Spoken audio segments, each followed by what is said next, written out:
हमारे विश्वविद्यालय के कुल अनुशासक डॉक्टर अजीत कुमार साहब, जो समाज विज्ञान प्रखंड के संकाय अध्यक्ष एवं इतिहास के अध्यक्ष हैं, उनसे आग्रह करें कि वो भी मंच पर आएँ और अपना स्थान ग्रहण करें।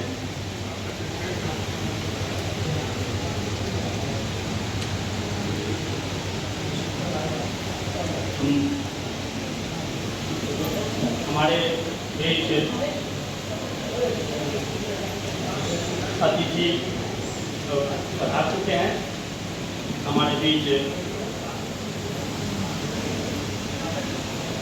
विश्वविद्यालय के अध्यक्ष छात्र कल्याण डॉक्टर अभय कुमार उपस्थित हैं। उनसे आग्रह करेंगे वो मंच पर आएँ और अपना स्थान ग्रहण करें। हम आग्रह करेंगे विश्वविद्यालय के महाविद्यालय समायोजक डॉक्टर अमिता शर्मा जी से वो मंच पर आएँ और स्थान ग्रहण करें।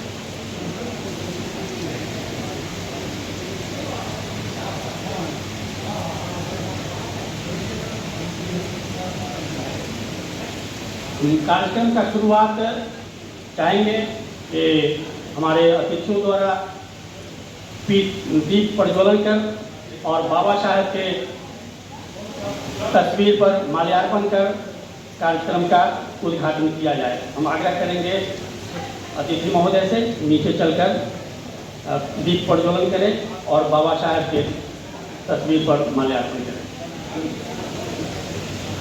और साथ हमारे बीच उपस्थित सारे अतिथि जो आए हुए हैं, श्रोतागण, सबसे आग्रह होगा कि पीछे पीछे हमारे अतिथियों के बाद बाबा साहब के प्रतिमा तस्वीर पर पुष्पार्पण करें।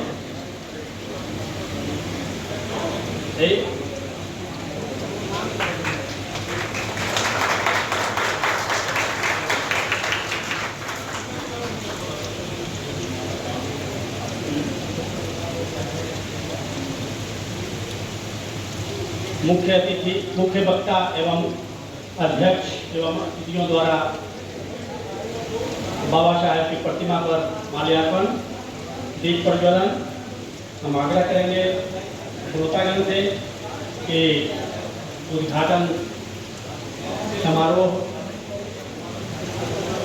ताली बजाकर किया जाए।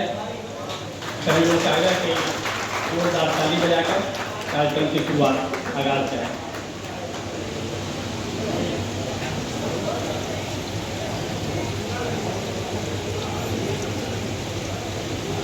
हमारे मुख्य वक्ता और विद्वान कुलपति महोदय द्वारा दीप प्रज्वलन कर कार्यक्रम का उद्घाटन किया जा रहा है। साथ में हमारे प्रति कुलपति महोदय भी उपस्थित हैं और दीप प्रज्वलन कर कार्यक्रम का उद्घाटन कर रहे हैं। हम सभी अतिथियों की आग्रह करेंगे कि सभी लोग बारी बारी से दीप प्रज्वलन करें और बाबा साहब की तस्वीर पर माल्यार्पण, पुष्पार्पण करें।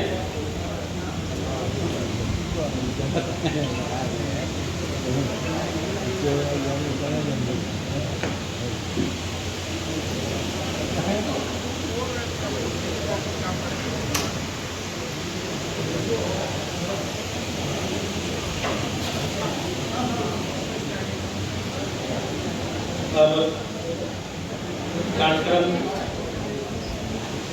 शुरुआत में चाहेंगे हमारे अतिथियों को अंग वस्त्र, स्मृति चिन्ह और संविधान की उद्देशिका देकर हमारे अतिथियों का सम्मान किया जाए। मैं सबसे पहले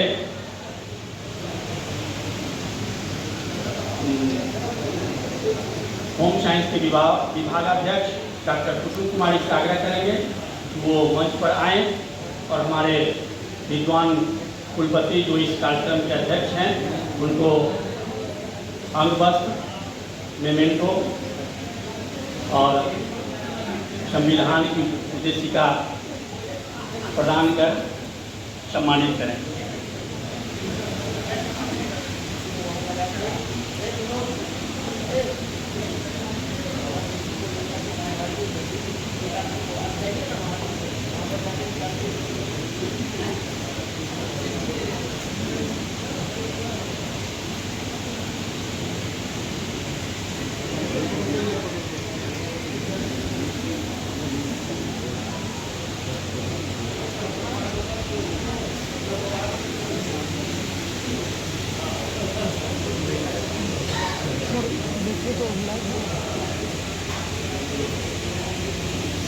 सर को टैग करके शेयर कर दीजिए।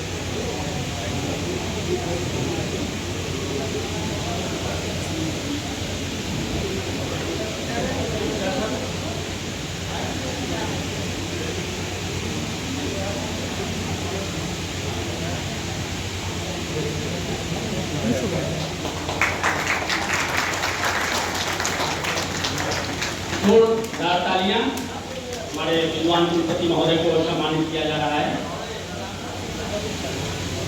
संविधान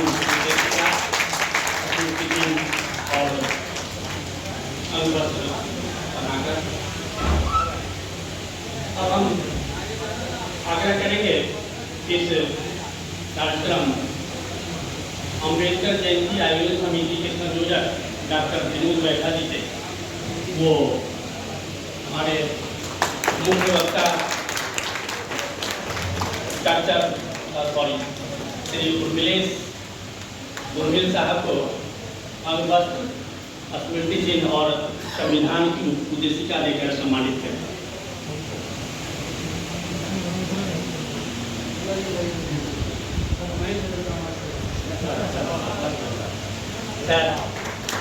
कुलपति महोदय द्वारा हमारे मुख्य वक्ता उर्मिल साहब को सम्मानित किया जा रहा है अंगवस्त्र और संविधान की उद्देशिका स्मृति चिन्ह देकर। जोरदार तालियां।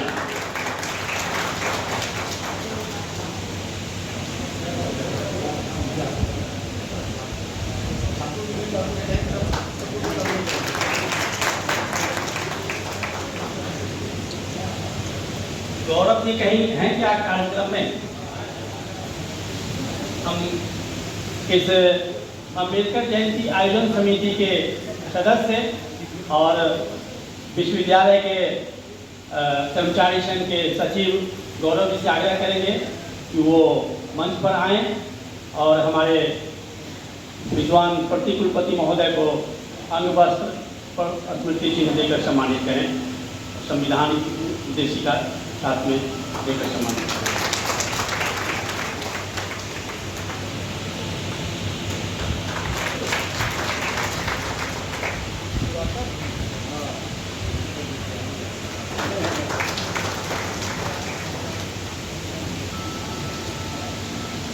इस अम्बेडकर जयंती आयोजन समिति के सदस्य और विश्वविद्यालय एनएसएस के कोऑर्डिनेटर डॉक्टर वीरेंद्र चौधरी से आग्रह करेंगे वो मंच पर आएं और कुलानुशासक महोदय डॉक्टर अजीत कुमार साहब को सम्मानित करें, अंगवस्त्र देकर स्मृति चिन्ह और संविधान उद्देशिका प्रदान करें।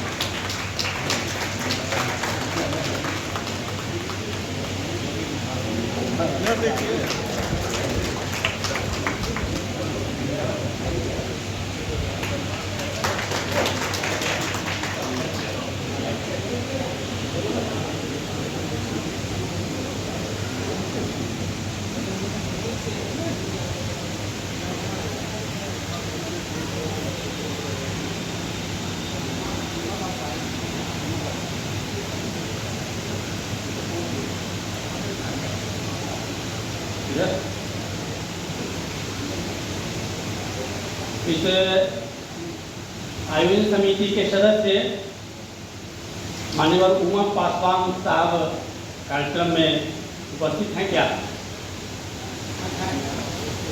जी, मंच पर आए हैं। हम उमा पासवान जी से आग्रह करेंगे तो इस कार्यक्रम के सदस्य हैं, डॉक्टर अंबेडकर कल्याण मंच के महासचिव और अंबेडकर आयोजन समिति जयंती आयोजन समिति के सदस्य से आग्रह करेंगे वो मंच पर आएँ और हमारे अध्यक्ष छात्र कल्याण का अंगवस्त्र, मेमेंटो और उद्देशिका देकर सम्मानित करें।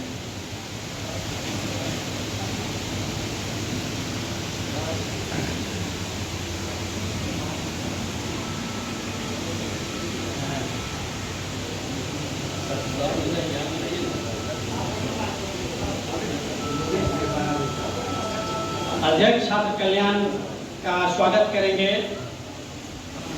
मान्यवर उमा पासवान जी।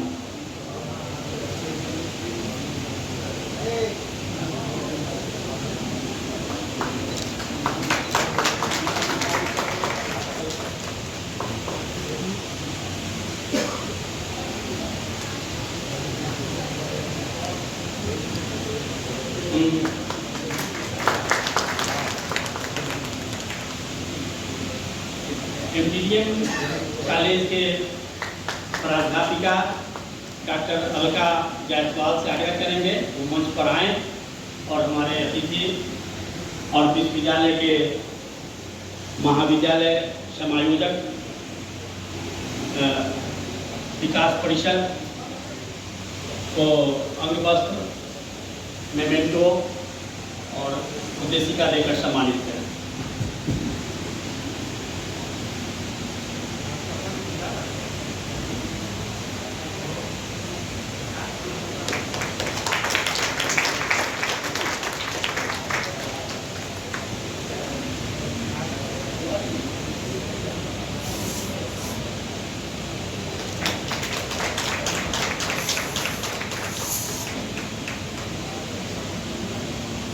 अब कार्यक्रम की शुरुआत हम चाहते हैं कि समय बिना गंवाए हुए और ज़्यादा से ज़्यादा समय हम मुख्य वक्ता को देंगे।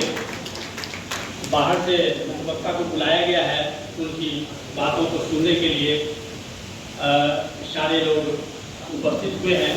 हम चाहेंगे कि सभी लोग हमारे मुख्य वक्ता को मनोयोग से सुनेंगे। उनके लिए सबसे ज़्यादा समय हमको निकालना है, इसलिए कार्यक्रम को शॉर्ट करते हुए हम सबसे पहले मान्यवर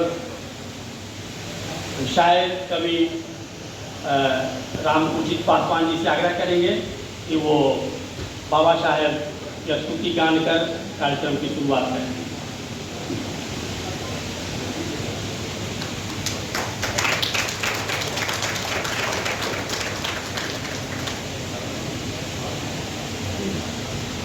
आराम से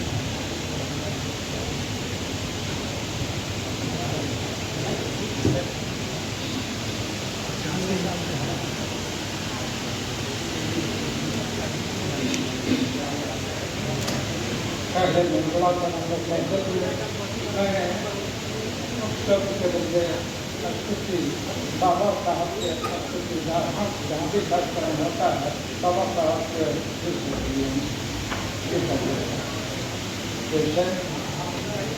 बाबा साहब से ऊँचा, बाबा साहब से ऊँचा पर्वत नहीं गगन है। बाबा साहब से ऊँचा पर्वत नहीं गगन है। सारे वतन में ऐसा कोई रतन नहीं है। बाबा साहब से ऊँचा सन 1891 अप्रैल 14 को, अप्रैल 14 को जन्मा जो एक बालक, जन्मा जो एक बालक भीमराव जी वही है। जन्मा जो एक बालक भीमराव जी वही है। रत्नों से अलंकृत है लोग ढेर सारे, हैं लोग ढेर सारे। मेरे बाबा से अच्छा, मेरे बाबा से अच्छा भारत रतन नहीं है। मेरे बाबा से अच्छा भारत रतन नहीं है। कह छूत का है झेला बाबा ने जितना हिंद में, बाबा ने जितना हिंद में सारे जहां में ऐसा, सारे जहां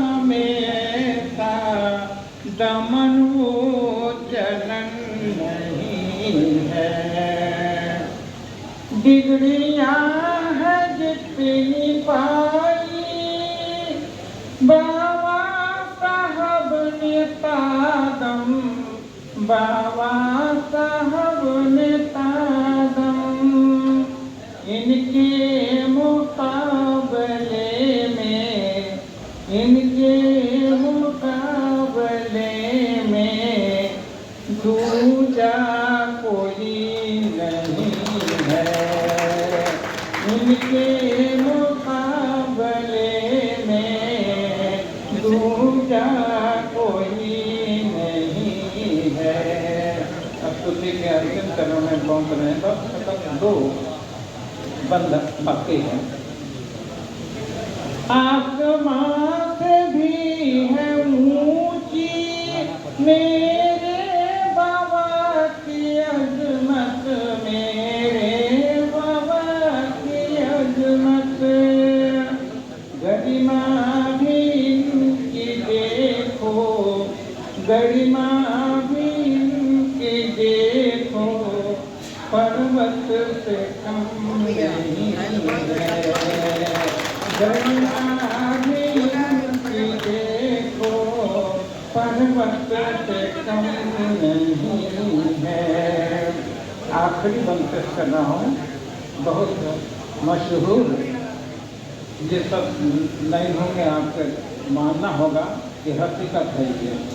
बाबा साहब ने हिंद को नायाब धन दिया है, नायाब धन दिया है, सारे जहां में ऐसा संविधान जो नहीं है, सारे जहां में ऐसा संविधान जो नहीं है, बाबा साहब से ऊंचा पर्वत, ऊंचा पर्वत नहीं गगन है, सारे वतन में ऐसा कोई रतन नहीं है, बाबा साहब से ऊंचा।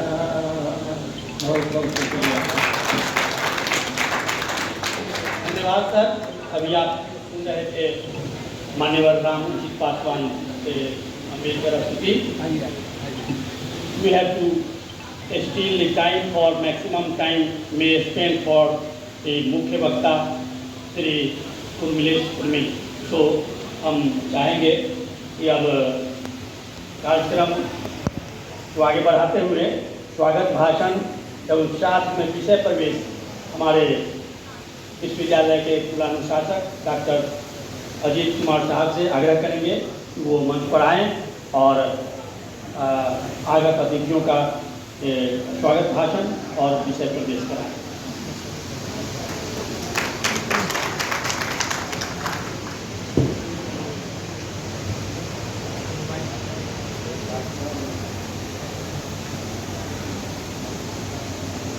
अम्बेडकर जयंती के इस अवसर पर आयोजित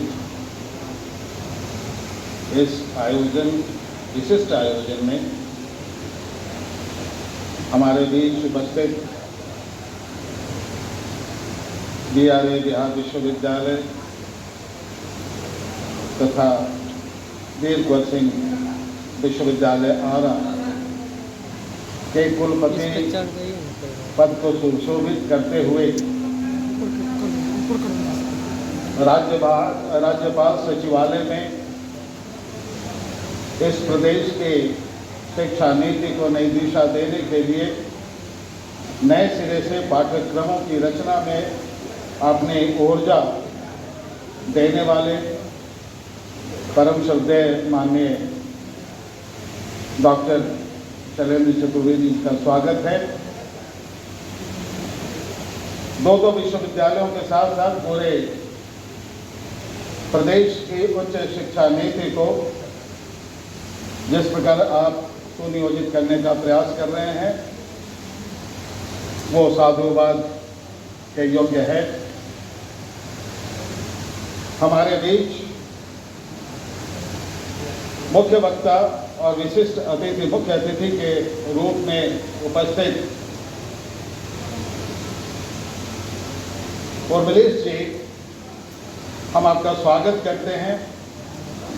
आप किसी परिचय के मोहताज नहीं, राज्यसभा टीवी और अन्य मीडिया चैनलों में महत्वपूर्ण दायित्वों को संभालने के साथ साथ हिंदुस्तान और नवभारत टाइम्स को अपनी बहुमूल्य सेवा देने हुए आज आप लगभग हर टीवी चैनल पर राजनीतिक विश्लेषक के रूप में नजर आते हैं। यह पूरी सभा आपको सुनने के लिए व्यग्र है। हम आपका स्वागत करते हैं और आपकी उपस्थिति में जो दायित्व मुझे निभाने के लिए कहा गया है, विषय प्रवेश का, वो कितना जटिल होगा इसकी परिकल्पना मुझे है, क्योंकि आप तो दिन रात शब्दों से खेलते हैं। कब कौन सा प्रसंग लेके आपकी बैटिंग किधर शुरू हो जाए किसी को पता नहीं चलता है। देश, दुनिया, समाज और राजनीति, अर्थशास्त्र और रणनीति आप सभी के ज्ञाता हैं। ऐसे ज्ञाता के संभाषण को सुनने के लिए हम व्यग्र हैं। हम आपका स्वागत करते हैं। हमारे बीच विश्वविद्यालय के प्रतिकुलपति, जो दार्शनिक, दर्शन शास्त्र के निष्णात विद्वान होने के साथ साथ प्रशासकीय कला में निपुण हैं, आप इस मंच पर उपस्थित हैं। यह सभा कक्ष आह्लादित है आपकी उपस्थिति को लेकर। हम आपका स्वागत करते हैं, अभिनंदन करते हैं। इस कार्यक्रम में उपस्थित रामउचित पासवान जी, जो पूर्व जिला आपूर्ति पदाधिकारी हैं, मैं आपका भी स्वागत करता हूं। श्री ज्ञान मोहन जी, जो SC/ST विभाग के सचिव हैं मुजफ्फरपुर में, मैं आपका उसके बारे में शतांश भी नहीं जानते हैं, क्योंकि हमने सिर्फ अंबेडकर को जाना है। अंबेडकर के पूरे विचारों के प्रति हमारी जो जागरूकता होनी चाहिए वो शायद नहीं हो पाई। इस विषय प्रवेश के बहाने मैं अपने वर्तमान कुलपति महोदय का ध्यान एक विशेष अपनी मांग की ओर आकृष्ट कराना चाहूँगा कि 1994 में इस विश्वविद्यालय ने एक सप्ताह का अंबेडकर पर एक वर्कशॉप सेमिनार आयोजित किया था और उस एक सप्ताह के समारोह के बाद यह महसूस किया गया कि अंबेडकर के नाम पर जिस विश्वविद्यालय का नामकरण हुआ है, वहां अंबेडकर से अधिक अंबेडकर के विचारों को जीवंत बनाने के लिए, उसको जन जन तक पहुंचाने के लिए एक अंबेडकर चेयर या अंबेडकर विचार विभाग की स्थापना की जाए। लगभग 19 वर्ष हो गए हैं, आज तक उसने अमली जामा नहीं पहना है। यह हमारे लिए दुर्भाग्य का विषय है कि हम अंबेडकर के नाम पर विश्वविद्यालय तो बना लेते हैं, लेकिन अंबेडकर क्या थे, उनके विचार क्या थे, इसको हम जमीनी हकीकत बनाने में ग्रस्त होकर वो दूसरे की गुलामी स्वीकार न करें। लेकिन अंबेडकर जब ये कहते हैं कि शिक्षित बनो, संगठित बनो और संघर्ष करो, तो पहला उनका एजेंडा था शिक्षित बनो। हमने लोकतंत्र तो स्वीकार कर लिया, लेकिन लोकतांत्रिक प्रशिक्षण की हमने कोई व्यवस्था नहीं की। बच्चा जब शुरू में स्कूल में जाता है, उसी समय से अगर उसको ये न बताया जाए कि इस धरा पर रहने वाले तमाम प्राणी एक समान हैं, उनके धार्मिक या आध्यात्मिक विश्वास उनकी निजी चीज है, उसका प्रकटीकरण सार्वजनिक क्षेत्रों में नहीं होना चाहिए। यह भाव हमने कभी उनमें अंदर पैदा नहीं किया, उल्टे उनके मन में ये भाव पैदा कर दिया, आप किस जाति के हो, आप श्रेष्ठ हो, आप नीचे हो, और एक सामाजिक अलगाव की एक ऐसे मनोदशा हमने बनानी शुरू कर दी जहां अनचाहे अनजाने एक लड़का जब बाल्यावस्था से किशोरावस्था तक आता है तो उसके अंदर यह दम्भ हो जाता है कि हम ब्राह्मण हैं, हम क्षत्रिय हैं, या उसके अंदर ये हीन भावना आ जाती है कि हम शूद्र हैं, वैश्य हैं। इस भावना को समाप्त करने की आवश्यकता थी। अंबेडकर ने उस पर बल दिया था। भारत के राजनीतिज्ञों ने जितना अधिक अंबेडकर की, यह शब्द कहना नहीं चाहिए, लेकिन अंबेडकर के विचारों की हत्या की है, हमारा समाज शायद आने वाले दिनों में यदि वो पूर्णतः साक्षर हो जाए उनको माफ नहीं करेगा। आमतौर पे आप देख लेंगे हमारे बीच कहीं कोई विभेद नहीं है, कोई अलगाव नहीं है, लेकिन कृत्रिम रूप से जातीय आवेग को पैदा करके वोट बैंक में उसको तब्दील करने के लिए जिस तरह से जाति को जाति के विरुद्ध लड़ाने की कोशिश की जा रही है, यह निंदनीय है। और इसके लिए अगर कोई संघर्ष करेगा तो अंबेडकर की सेना ही कर सकती है, जिसको अंबेडकर के विचारों पर पूरी आस्था हो। अंबेडकर निष्क्रिय प्रतिरोध के प्रतीक हैं। जीवन पर्यंत दलितों के अधिकार के लिए वो लड़ते रहे, लेकिन हमने इतिहास के पन्नों में कहीं ऐसा कोई अध्याय नहीं देखा जहां उन्होंने ब्राह्मणों को गाली दी हो, किसी जात के विरुद्ध संघर्ष किया हो, या यहां तक कि गांधी के लिए भी अपशब्द कहे हो। उनका विरोध सकारात्मक था।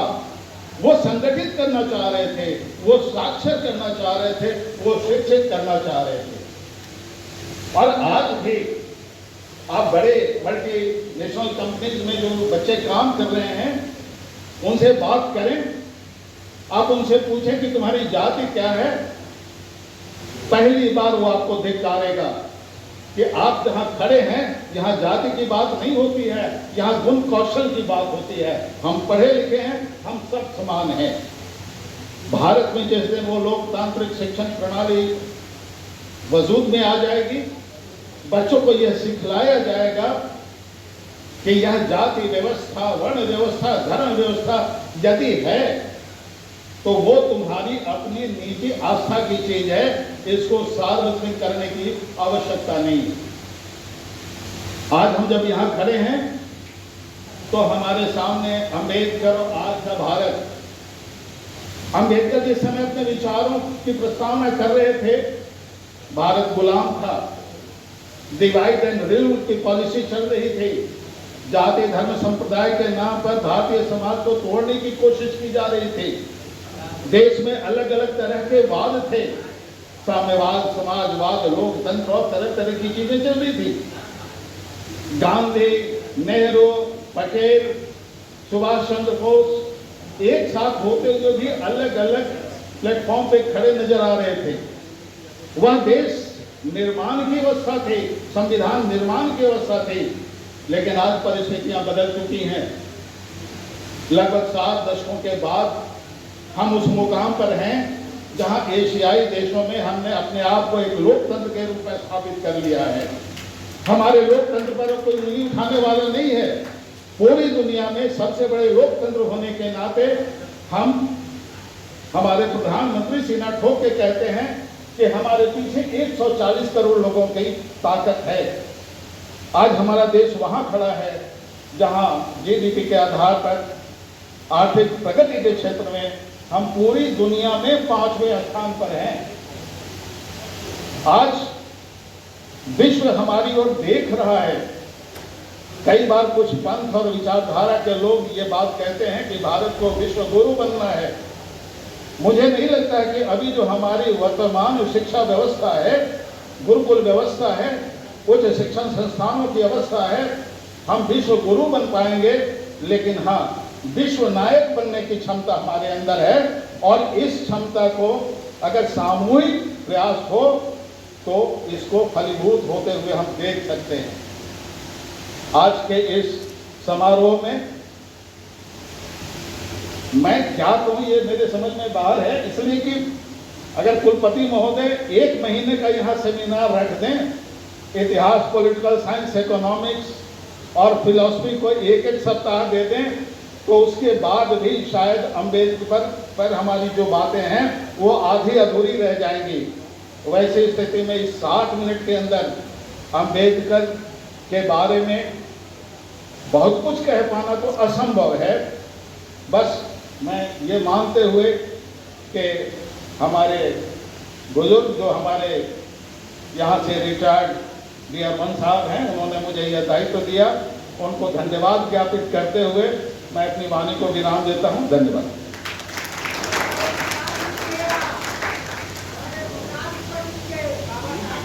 Repeated again that we still need time for the मुख्य वक्ता। हम अब आग्रह करेंगे हमारे विश्वविद्यालय के विद्वान प्रति कुलपति डॉक्टर प्रोफेसर रविंद्र कुमार साहब से वो आए मंच पर और इस कार्यक्रम का उद्बोधन करें।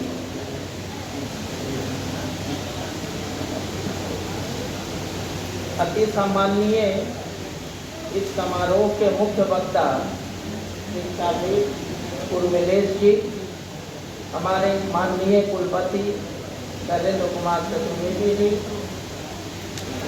संकायाध्यक्ष छात्र कल्याण अभय कुमार सिंह जी, प्रोफेसर अजीत कुमार, डीसीडीसी अमिता जी और सभागार में उपस्थित विभिन्न संकाय के संकायाध्यक्ष, विभिन्न महाविद्यालयों से आए प्राचार्यगण, विभिन्न विभागों के सम्माननीय अध्यक्ष, शिक्षकगण और सभागार में उपस्थित अति सम्माननीय आगत अतिथिगण।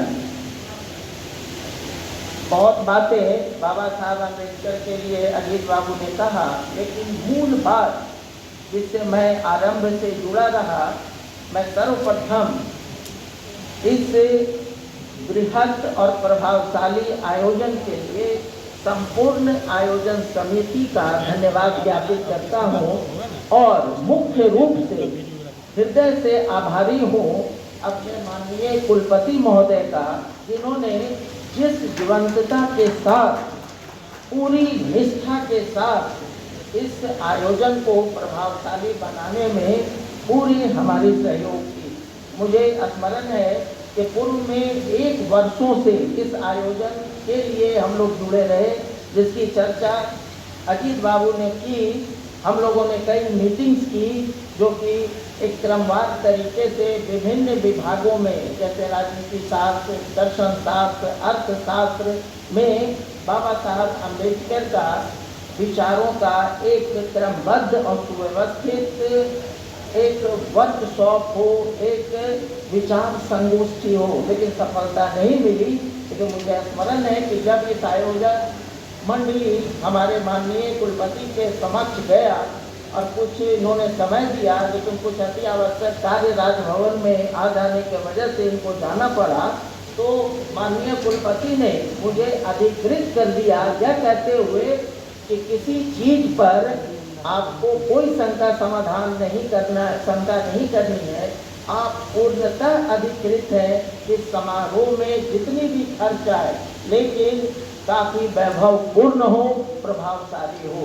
और मैंने अपने घर पर इस तरह से बैठकर इसका आयोजन किया और इसका परिणाम है कि आज इतने बड़े सभागार में हम सब उपस्थित हैं। तो मैं फिर आपसे आग्रह, मैं माननीय कुलपति का आभारी हूँ, आभार ज्ञापित करता हूँ।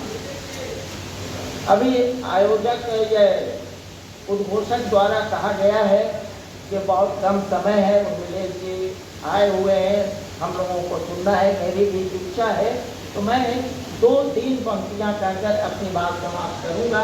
मैं पटना विश्वविद्यालय से जुड़ा रहा, लेकिन 2020 में जब मैं यहाँ आया बाबा साहब अम्बेडकर का, तो मैं अपने विषय में भी हमारे पटना विश्वविद्यालय में पोस्ट ग्रेजुएट में इनके दर्शन के कई विचारधाराएँ चलती हैं। पोस्ट ग्रेजुएट में एक आधुनिक समकालीन भारतीय दार्शनिक के रूप में, और हम लोग पढ़ते पढ़ाते रहते हैं।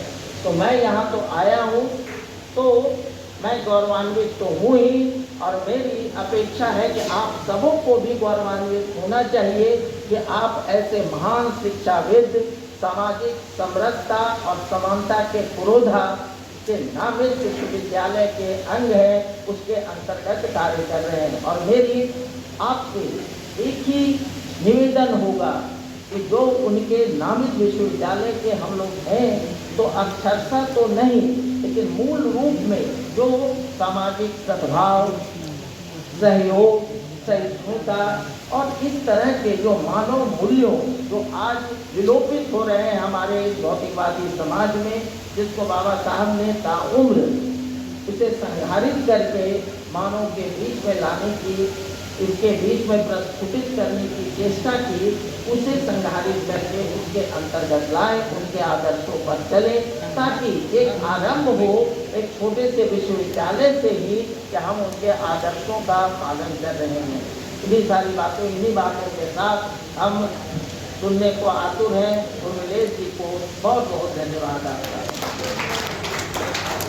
मुख्य वक्ता हैं उर्मिलेश साहब, जो कश्मीर जिस समय जल रहा था, कश्मीर में काफ़ी परेशानियां थी, उस समय कश्मीर में रहकर उन्होंने रिपोर्टिंग किया, जर्नलिज्म किया और ये राज्यसभा टीवी के में भी कार्यक्रम में रहे हैं और बहुत सारे कार्यक्रम जो देश विदेश में भी इनका कार्यक्रम बहुत जगह हुआ है।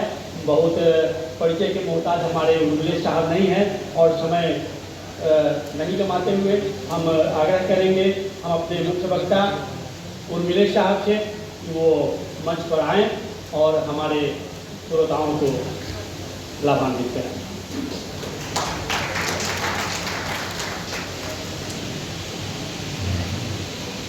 जोरदार तालियों से हमारे मुख्य वक्ता उर्मिलेश साहब का स्वागत किया जाए।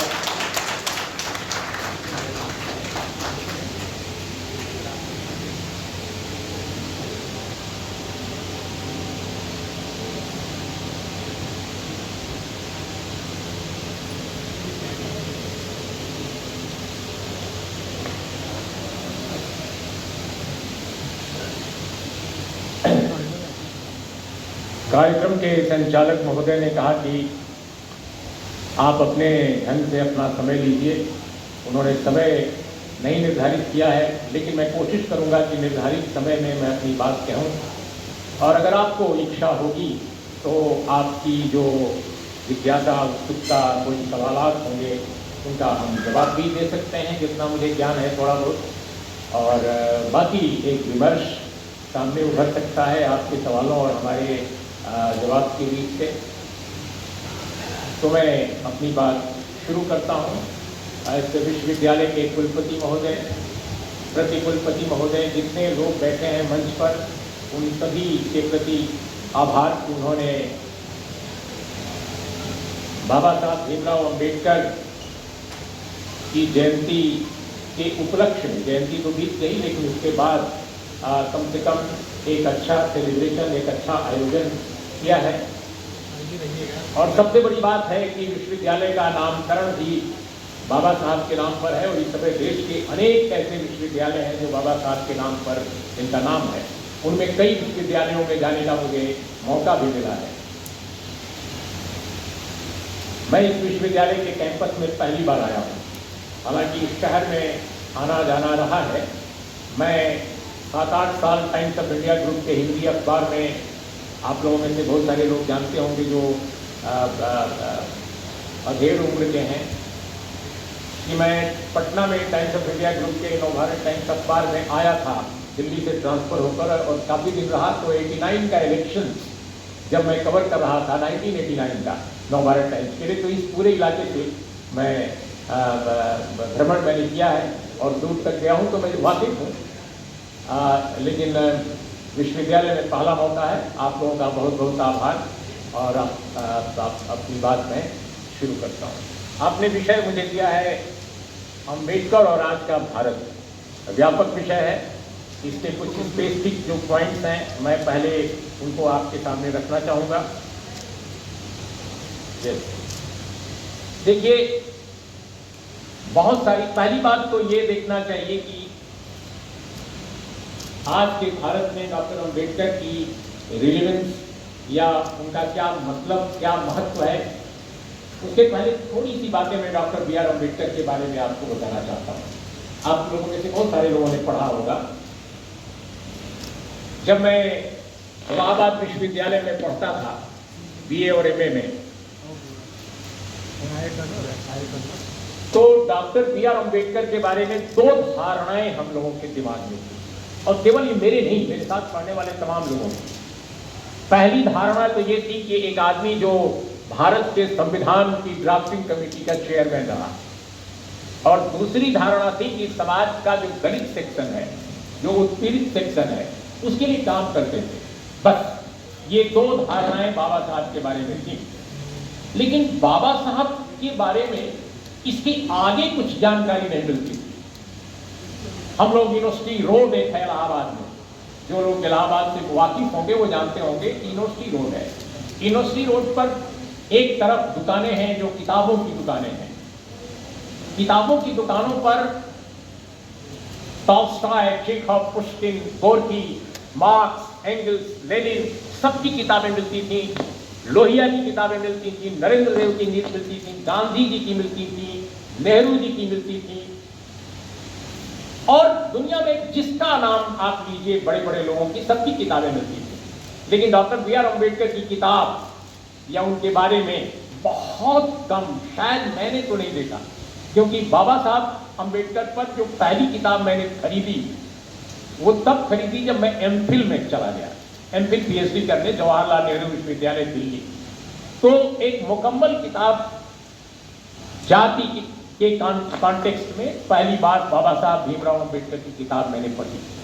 तो मैं इसलिए ये सूचना आपको दे रहा था कि जब देश का एक मशहूर विश्वविद्यालय जिसको पूरब का ऑक्सफोर्ड कहा जाता था, जब वहां भी आसपास लाइब्रेरी में हो सकता है कुछ किताबें रही हो, मैं नहीं जानता, लेकिन उस वक्त भी डॉक्टर बी आर अम्बेडकर जो ड्राफ्टिंग कमेटी के चेयरमैन थे भारत के संविधान के, उनके बारे में, उनके वाङ्मय, उनकी किताबें, उनका लेखन, उनके जीवन के बारे में बहुत कम जानकारी लिखित तौर पे या टंकित तौर पे उपलब्ध थी बाजार में। और ये महज संयोग नहीं है कि इतने बड़े विद्वान की कुछ एक किताबें मराठी में, अंग्रेजी में तो आई, लेकिन हिंदी में तो बहुत कम आई थी, और संयोगवश हम लोग हिंदी वाले थे, तो अंग्रेजी में किताबें थी, लेकिन वो भी उपलब्ध नहीं हो पाती थी इस एरिया में। पहली बार मराठी में जो वाङ्मय छपा वह भी महाराष्ट्र में छपा, और महाराष्ट्र में ही पहली बार अंग्रेजी में भी वाङ्मय छपा, कलेक्टेड वर्क जिसको बोलते हैं। और बाद में जब यूपीए का शासन था, यूपीए 1, तो कुमारी शैलजा एक केंद्रीय मंत्री थी जो कल्याण मंत्रालय में संभवतः थी उस वक्त, अनुसूचित जाति वगैरह के लिए जो मंत्रालय है केंद्र में, तो उनके कार्यकाल में हिंदी में पहली बार अंबेडकर साहब का पूरा वाङ्मय छपा, कलेक्टेड वर्क छपा, और तब हिंदी वालों को बाबा साहब के बारे में जाति से लेकर और वर्ग और तमाम विषयों पर एक जगह पर ही पढ़ने को मिला। तो ये मैं बात इसलिए आपसे कह रहा हूं कि भारत में कई ऐसे दार्शनिक विचारक हैं जिनका साहित्य, जिनकी वैचारिकता के बारे में जानकारियां कम रही हैं। आज़ादी मिलने के बाद हमने दुनिया भर के लोगों के बारे में पढ़ा, लिखा, छापा, लेकिन भगत सिंह के बारे में और अंबेडकर के बारे में सबसे कम छपा, सबसे कम पढ़ा गया। शुरू के दौर में भगत सिंह के बारे में भी बिल्कुल जानकारी नहीं थी। भगत सिंह के बारे में सिर्फ यही जानकारी हम लोगों को मिलती थी कि बहुत लड़ाकू आदमी थे, उन्होंने बम फेंक दिया था सेंट्रल असेंबली में, और बड़े वीर पुरुष थे, और अमीन आज़ादी के दीवाने थे वगैरह वगैरह। लेकिन ये बात बिल्कुल बाद में सामने आई जब बड़े इतिहासकारों की अगुवाई में रिसर्च की गई, खासकर दिल्ली में, पटियाला में, चंडीगढ़ में। जब रिसर्च में नई चीजें निकली, जब जेल डायरी निकली, जेल के नोट्स निकले, तब पता चला कि भगत सिंह इतनी कम उम्र में वो आदमी इतना बड़ा थिंकर कैसे था। एक दुनिया का ये आश्चर्य कि एक इतनी कम उम्र का आदमी जो बिल्कुल बालक यानी किशोरावस्था और युवावस्था के बीच में जिसकी जिंदगी खत्म कर दी गई हो, वो इतना पढ़ा लिखा कैसे था, इतनी समझदारी कैसे थी। और अम्बेडकर तो उनके पास तो बहुत उम्र भी रही, और विशद लेखन भी उन्होंने किया बहुत बड़ा। तो ये जो दो कैरेक्टर इंडियन हिस्ट्री के हैं, कंटेम्प्रेरी इंडियन हिस्ट्री के, इन पर मुझे ताज्जुब होता है कि ये दोनों अलग अलग धाराओं के भले रहे हों, लेकिन इनको हमारे प्रतिष्ठानों ने इतना इग्नोर क्यों किया? राजनीतिक प्रतिष्ठानों ने किया, एकेडमिक प्रतिष्ठानों ने किया, विद्वत मंडली ने किया, इस देश की क्यों किया? इस क्यों का जवाब मैं बाद में दूंगा अपने इस व्याख्यान के उत्तरार्ध में।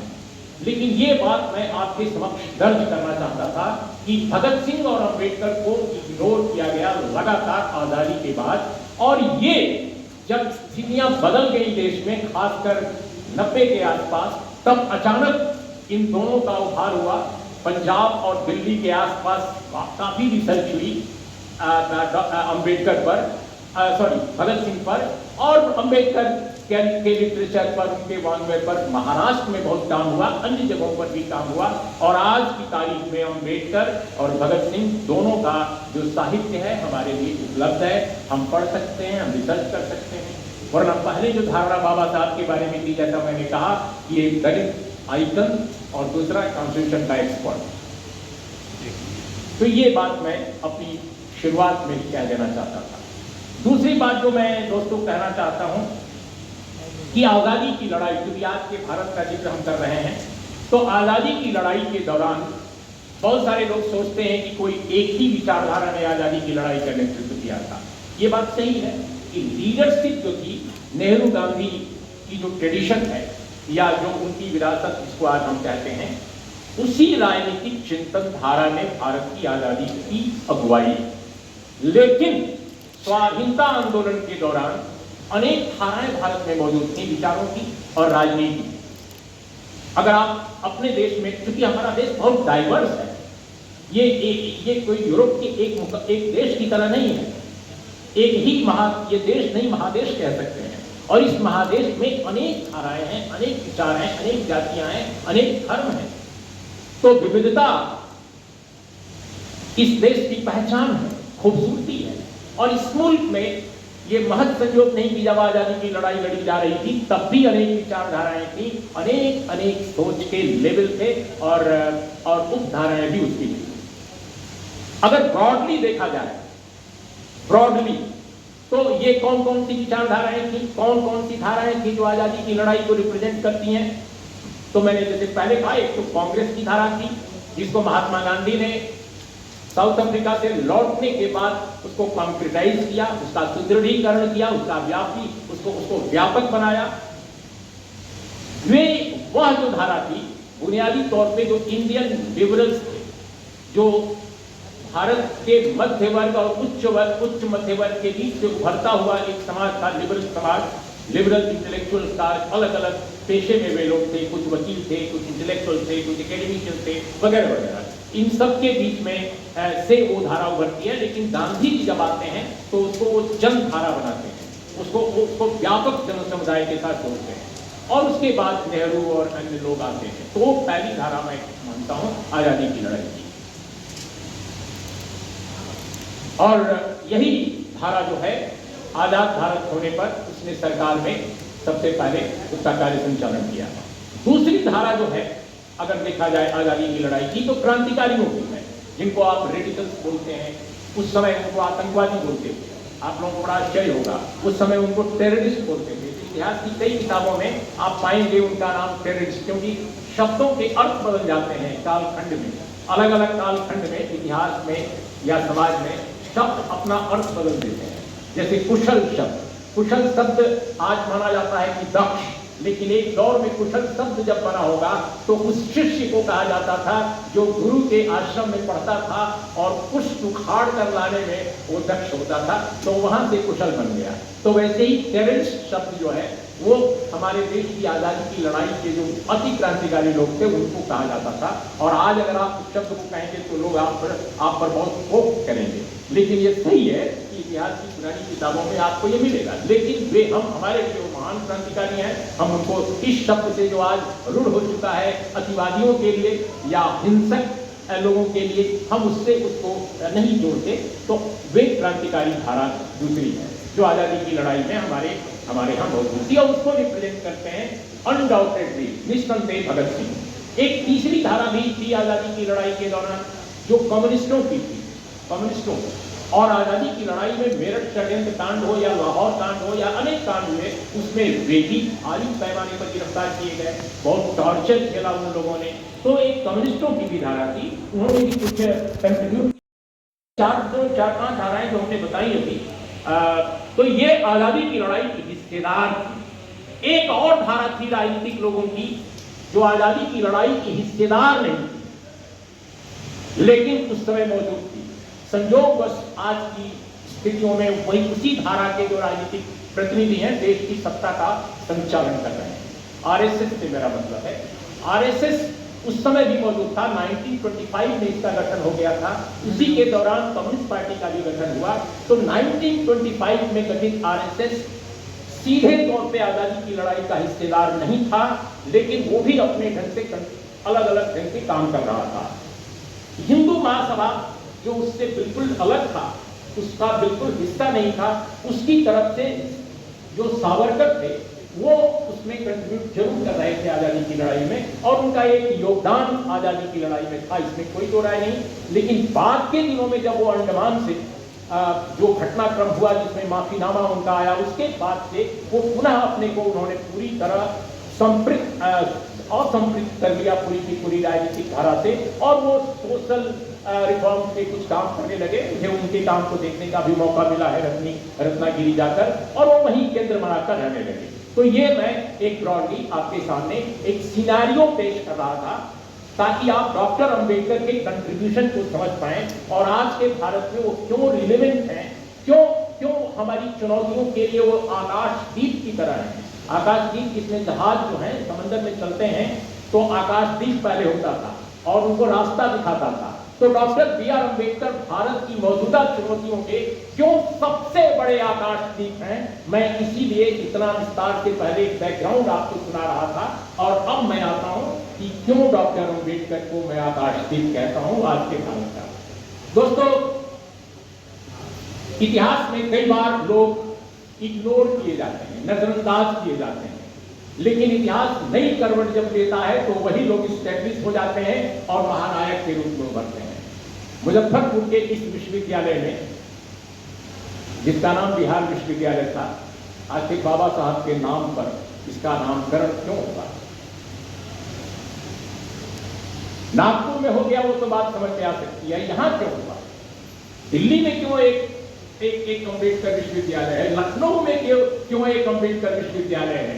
तो अम्बेडकर विश्वविद्यालयों की जो ये कतार है, ये पहले तो नहीं सोची गई थी।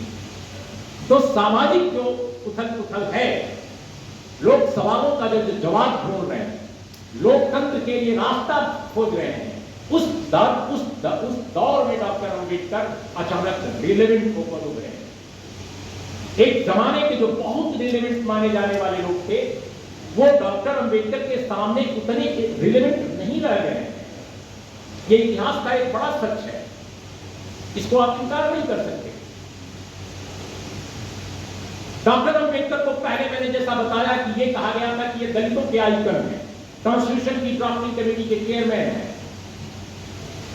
लेकिन डॉक्टर अम्बेडकर का भारत के समाज को बदलने, राजनीति को एक नई दिशा देने में कितना बड़ा योगदान है, इस पर हमने, हमारे समाज ने, हमारे एकेडमिशियंस ने विचार ही नहीं किया शुरू के दौर में। ऐसा नहीं कि इतिहास उनके सामने नहीं था, इतिहास के घटनाक्रम उनके सामने नहीं थे, तथ्य उनके सामने नहीं थे, बिल्कुल थे।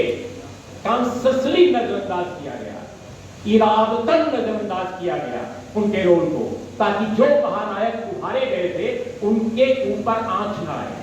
उनके सामने अम्बेडकर एक बड़ी जो है रोशनी बनकर उभर जाए। क्या कल्पना कर सकते हैं? लोग, बहुत सारे लोग कहते हैं कि साहब अम्बेडकर ने तो आजादी की लड़ाई में हिस्सा ही नहीं लिया था। आजादी की लड़ाई के बारे में अम्बेडकर के विचार अलग थे। उनका मानना था कि सिर्फ राजनीतिक तौर पे लड़कर और बदलाव करके भारत को डेमोक्रेटिक रिपब्लिक नहीं बनाया जा सकता है। हमारे किसी पूर्व वक्ता ने यह बात कही भी अपने ढंग से, लेकिन मैं कोट करता हूं, और मैं कोट करता हूं डॉक्टर अम्बेडकर की उस बात को कि वो कैसे उनका पर्सपेक्टिव भारत में डेमोक्रेसी के बारे में, स्वतंत्रता के बारे में, राष्ट्रवाद के बारे में कैसे डिफरेंट था, और उसका जो कंटेंट है वो गांधी जी, नेहरू जी या जितने बाद के लोग हैं, इंक्लूडिंग जयप्रकाश नारायण, लोहिया, सबसे बिल्कुल डिफरेंट था। और वो मैं इन सबको जिन लोगों का नाम लिया मैं इनको कम नहीं करके आंक रहा हूं, ये बड़े लोग हैं, लेकिन इन लोगों से भी सबसे डिफरेंट कैसे है अम्बेडकर का पर्सपेक्टिव, ये मैं आपके सामने रखना चाहता हूं। डॉक्टर अम्बेडकर ने 25 नवंबर 1949 को कॉन्स्टिट्यूएंट असेंबली में एक भाषण दिया था। आमतौर पे हमारे हिस्ट्री के स्टूडेंट्स को और हम सब लोग जो कंटेम्प्रेरी हिस्ट्री को पढ़ते हैं, समझते हैं या उनके बीच से सवालों का जवाब खोजने की कोशिश करते हैं, हम मानते हैं कि आज़ादी के दिन यानी स्वतंत्रता जब भारत को मिली उस रात को जो नियति से साक्षात्कार जो नेहरू जी की स्पीच है वो स्वतंत्र भारत के इतिहास की सबसे महानतम स्पीच है, ये आमतौर पे लोग मानते हैं। लेकिन हिस्ट्री के अदना स्टूडेंट के नाते मेरा यह मानना है कि 25 नवंबर 1949 को कॉन्स्टिट्यूएंट असेंबली ऑफ इंडिया में डॉक्टर बी आर अम्बेडकर ने जो स्पीच दिया था वो आजाद भारत की सबसे बड़ी स्पीच है, सबसे महानतम स्पीच है, इसमें मुझे कोई संदेह नहीं है। क्योंकि नेहरू जी की स्पीच नियत से साक्षात्कार और बाबा साहब की 25 नवंबर 1949 की स्पीच को मैंने एक एक शब्द असंख्य बार पढ़ा है और उनको समझने की कोशिश की है। डॉक्टर बी आर अम्बेडकर उसी स्पीच में कहते हैं कि 26 जनवरी 1950 को हम एक लोकतांत्रिक देश हो जाएंगे,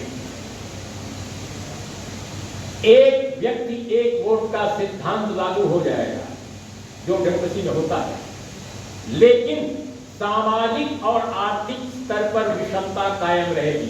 मैं इसका संक्षिप्तीकरण कर रहा हूं, लंबा पैराग्राफ है, जो मूल बात अम्बेडकर की है वो मैं आपके सामने पेश कर रहा हूं। लेकिन सामाजिक आर्थिक विषमता कायम रहेगी, वह अगर नहीं पाटी गई निकट भविष्य में तो लोग संविधान को बेमतलब कर देंगे और बड़ी मेहनत से बनाए गए संविधान की जो नींव की जो बिल्डिंग है का जो भवन है उसको ध्वस्त करने पर उतारू होंगे। इस तरह की बात डॉक्टर अम्बेडकर ने कही। इसी स्पीच में एक जगह वो ये कहते हैं कि किसी मुल्क का संविधान जो है अच्छा हो इसका मतलब नहीं कि वो देश में डेमोक्रेसी भी अच्छी होगी।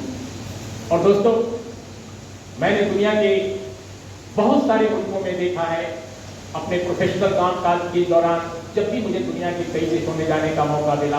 अब मैं दुनिया के सारे देश में तो घूम नहीं सकता, वो कोई देश का सिर्फ एक ही आदमी घूम सकता है, लेकिन मैंने देखा है कि जितने महाद्वीप मैंने देखे हैं, लगभग दुनिया में जितने महाद्वीप हैं मैं सब जगह गया हूँ और मैंने बेहतरीन जो दुनिया के देश हैं, खूबसूरत देश हैं डेमोक्रेसी के हिसाब से, मैं उनमें भी मैं गया हूँ और मैंने वहाँ क्या पाया कि अनेक देश ऐसे हैं दोस्तों दुनिया में जहाँ अभी भी राजा और रानी है, किंगडम जैसे लगता है कि राजघराना कोई रूल कर रहा है मुल्क में, राजा और रानी है, लेकिन उनकी डेमोक्रेसी क्या खूबसूरत डेमोक्रेसी है, अद्भुत डेमोक्रेसी है, जहां की सीबीआई या आईबी या हमारे यहाँ जो एजेंसी है ना, हमारे यहाँ की एजेंसी, इसी तरह की जो वहां एजेंसीज हैं, इनकी काउंटर पार्ट वो उस देश के प्रधानमंत्री और राष्ट्रपति के यहाँ भी छापा मार लेती है। इतनी डेमोक्रेसी है उनको इतनी ऑटोनॉमी है। लेकिन अपने मुल्क में क्या है आप देख सकते हैं। तो दोस्तों, मैं ये आपके जरिए बात करना चाहता हूं कि जहां राजा और रानी भी प्रतीक के स्तर पर अभी भी जिंदा हैं, लेकिन उनके पास उतना खूबसूरत संविधान नहीं है जितना भारत के पास है। भारत का संविधान अनोखा संविधान है। इतने सुंदर संविधान के बावजूद हमारी डेमोक्रेसी जमीन पर कहां है? उनकी डेमोक्रेसी जमीन पर है, हमारी डेमोक्रेसी कागज पर है। कागज पर खिले हुए गुलदस्ते की तरह हमारी डेमोक्रेसी है और उनकी जमीन पर लहलहाती हुई फसल की तरह है। ये फर्क है। तो डॉक्टर बी आर अम्बेडकर यही बात कहते हैं अपनी महानतम स्पीच में कि अगर हमने समाज में जो विषमता है इसको खत्म नहीं किया तो डेमोक्रेसी की एक इमारत जो है ध्वस्त कर देंगे लोग, और आज वही हो रहा है। आज दुनिया के जितने बड़े इंडेक्स हैं जो प्रामाणिक हैं, यूनाइटेड नेशन ऑर्गेनाइजेशन से ज्यादा एथेंटिक तो कुछ भी नहीं हो सकता। आप उनके इंडेक्स देख लीजिए, आप मानव विकास सूचकांक में देख लीजिए इंडिया की स्थिति क्या है। आप डेमोक्रेसी के ग्राफ में देख लीजिए, अभी अभी कुछ ही दिन पहले अखबारों में आपने पढ़ा होगा कि इंडिया में डेमोक्रेसी का जो ग्राफ है वो 161/180 हो गया है। 180 मुल्कों में भारत की प्रेस फ्रीडम का जो इंडेक्स है वो 161वां है, भारत 161वां। और हम जो है, भारत ये है कि भूटान, यहाँ तक कि पाकिस्तान, पिछले इंडेक्स में पाकिस्तान हमसे नीचे था तो हम लोग बड़े सीना ठोक कर कहते थे वाह हमारा मुल्क पाकिस्तान से ऊपर है, लेकिन इस बार हम पाकिस्तान से भी नीचे चले गए, हम अफगानिस्तान से भी नीचे चले गए। कमाल की बात है। और ये 161वें पोजीशन पर है। जो इलेक्टोरल डेमोक्रेसी का जो इंडेक्स है 2023 का, उसमें भारत 108वें नंबर पर है। स्रोत कौन है सर, स्रोत क्या है? 108वां। So yes, electoral democracy index 2023, ये जो इंटरनेशनल जो एक ऑर्गेनाइजेशन है जिसको यूएन भी अप्रूव करता है उसका है। और 161वां 180 जो प्रेस इंडेक्स मैंने बताया वो है इस देश में, इस दुनिया में बहुत मशहूर पेरिस में फ्रांस का जो शहर है, वहाँ एक बहुत बड़ा रिसर्च सेंटर है, उसका नाम है reporters without borders. Reporters without borders दुनिया की जितने मीडिया ऑर्गेनाइजेशन हैं उनसे कंसल्टेशन और रिसर्च के बाद वो इंडेक्स जारी करता है। यूनाइटेड नेशन जारी करता है वो इंडेक्स जिसे ह्यूमन डेवलपमेंट इंडेक्स कहते हैं, जिसमें इंडिया पिछली बार 131 के आसपास था। हो सकता है इस बार और गिरा हो, मुझे याद नहीं आ रहा है, मेरे पास नोट भी नहीं है, लेकिन गूगल पर आप जैसे ही जाएंगे आप ह्यूमन डेवलपमेंट इंडेक्स टाइप कीजिए, HDI जैसे ही आप टाइप करेंगे गूगल, आप सब लोग नौजवान लोग हैं पीछे बैठे हुए, आप टाइप कीजिए India position in HDI UN data, आपको तुरंत मिल जाएगा, उसे मुझे कहने की जरूरत नहीं पड़ेगी। तो ये 136 देखिए बता रहे हैं, तो 136 है। तो मेरा ये कहना है कि ये स्थितियां अपने मुल्क में क्यों हुई है। मैं ये नहीं कह रहा हूं कि आज ही हुई है, ये पहले से है। ये इसलिए हुई है कि हमारे जो आजादी के बाद जो सत्ता संचालन करने वाली शक्तियां थी लंबे समय तक जो रही और जो आज हैं, इन सब ने बाबा साहब, अभी आज जो है वो तो बाबा साहब के मूर्ति पर फूलमाला खूब चढ़ाते हैं, बाबा साहब के नाम पर बहुत सारी संस्थाएं बनाते हैं, लेकिन बाबा साहब ने क्या कहा इसको इम्प्लीमेंट करने से उनको परहेज है। पूजा करते हैं, धूप अगरबत्ती दिखाते हैं बाबा साहब पर, लेकिन क्या बाबा साहब चाहते थे ये वो करना नहीं चाहते। बाबा साहब चाहते क्या थे? बाबा साहब चाहते थे कि सामाजिक आर्थिक विषमता खत्म की जाए, या खत्म ना हो तो मिनिमम रखी जाए, न्यूनतम रखी जाए। किसी भी मुल्क में डेमोक्रेसी के लिए जो सबसे जरूरी चीज है कि सामाजिक आर्थिक विषमता न्यूनतम हो। फ्रांस की राज्य क्रांति, जिसने महानतम, दुनिया में महानतम राज्य जो क्रांति कही जाती है शुरुआती दौर की, वो फ्रांस की राज्य क्रांति है, और जिसके महान इंटेलेक्चुअल्स ने समता के बारे में, समानता के बारे में, फ्रेटर्निटी के बारे में, लिबर्टी के बारे में दुनिया को एक नया संदेश दिया और एक नई दार्शनिक जमीन तैयार की। फ्रांस ने भी, फ्रांस की उस महान क्रांति ने भी माना था कि समानता का एक न्यूनतम लेवल अगर समाज में आप नहीं स्थापित करते तो you cannot be a democratic society. हमने प्रियम्बल में बाबा साहब ने कई बार एक्सप्लेन किया है कि हमने फ्रांस की राज्य क्रांति से बहुत कुछ सीखा समझा है, लेकिन हमने अपने प्रियम्बल में जो फ्रीडम की बात की है, जो इक्वलिटी की बात की है, जो फ्रेटर्निटी की बात की है, उसे वहीं से लिया है, ऐसा नहीं है। हमने बुद्धिज्म से भी काफी ग्रहण किया है। ये बाबा साहब ने कहा है बुद्धिज्म के बारे में कि बुद्धिज्म की महान ट्रेडिशन से भी हमने इन मूल्यों को हासिल किया है और अपने संविधान में इनकॉर्पोरेट किया है। जब आप इंडियन कॉन्स्टिट्यूशन के प्रियम्बल को देखते हैं दोस्तों, तो आपको हंसी आएगी कि कितना खूबसूरत संविधान है, कितना खूबसूरत प्रियम्बल है, कितने अच्छे वायदे हैं, लेकिन आज तक हम उन वायदों का क्या कर रहे हैं? आप कल्पना कर सकते हैं? जो वायदे प्रियम्बल में किए गए हैं उसका हम खुलेआम अवहेलना उसकी कर रहे हैं, और फिर भी हम कह रहे हैं कि हम डेमोक्रेटिक कंट्री हैं। हमारे देश में पिछले कुछ दिनों से आर्टिकल 44 के बारे में काफी चर्चा की जाती है। आर्टिकल 44, और कहा जाता है कि समान नागरिक संहिता जो है वो लागू की जानी चाहिए। बहुत अच्छी बात है, लेकिन उसी संविधान में आर्टिकल 39 भी है, और आर्टिकल 39 ये कहता है कि जितने रिसोर्स जितने हमारे हैं, नेचुरल रिसोर्सेज, पब्लिक जनता के जितने संसाधन हैं, उन सब पर जनता का यानी पब्लिक की ओनरशिप होनी चाहिए और उसका इस तरह प्रबंधन किया जाना चाहिए कि वो कुछ हाथों में उसका संकेंद्रण न हो जाए। आर्टिकल 39 उठाकर देख लीजिए आप, संविधान डायरेक्टिव प्रिंसिपल में वो भी आता है, समान नागरिक संहिता भी आती है। तो डायरेक्टिव प्रिंसिपल में आर्टिकल 34 पर आपका इतना जोर है कि उसको लागू करेंगे, लागू कीजिए ना, लेकिन आर्टिकल 39 पर जोर क्यों नहीं है? आखिर नदी से लेकर के पहाड़ तक, खदान से लेकर के और तालाब पोखरे तक, शहर तक, जंगल तक, एयरपोर्ट तक, रेलवे तक, ट्रांसपोर्ट सर्विस जो क्या बोलते हैं, रोड जो ट्रांसपोर्ट सर्विसेज हैं वो तक, सबका प्राइवेटाइजेशन क्यों भाई? सबका प्राइवेटाइजेशन क्यों? कुछ लोग कहते हैं कि सरकार का काम व्यापार करना नहीं है, तो सरकार का काम क्या है? सरकार का काम क्या है? क्या व्यापारियों को खरबपति बनाना ही सरकार का काम है और जनता को विपन्न करना, जनता को गरीब करना? ये कौन सी संवैधानिकता है? तो बाबा साहब का सबसे बड़ा दोस्तों अमूल्य योगदान क्या है? अमूल्य योगदान क्या है? और इसीलिए डॉक्टर अम्बेडकर आज रेलिवेंट हैं, क्योंकि उन्होंने कहा कि अगर हम मिनिमम अपने समाज में न्यूनतम समानता नहीं कायम करते तो हम डेमोक्रेसी को सस्टेन नहीं कर पाएंगे।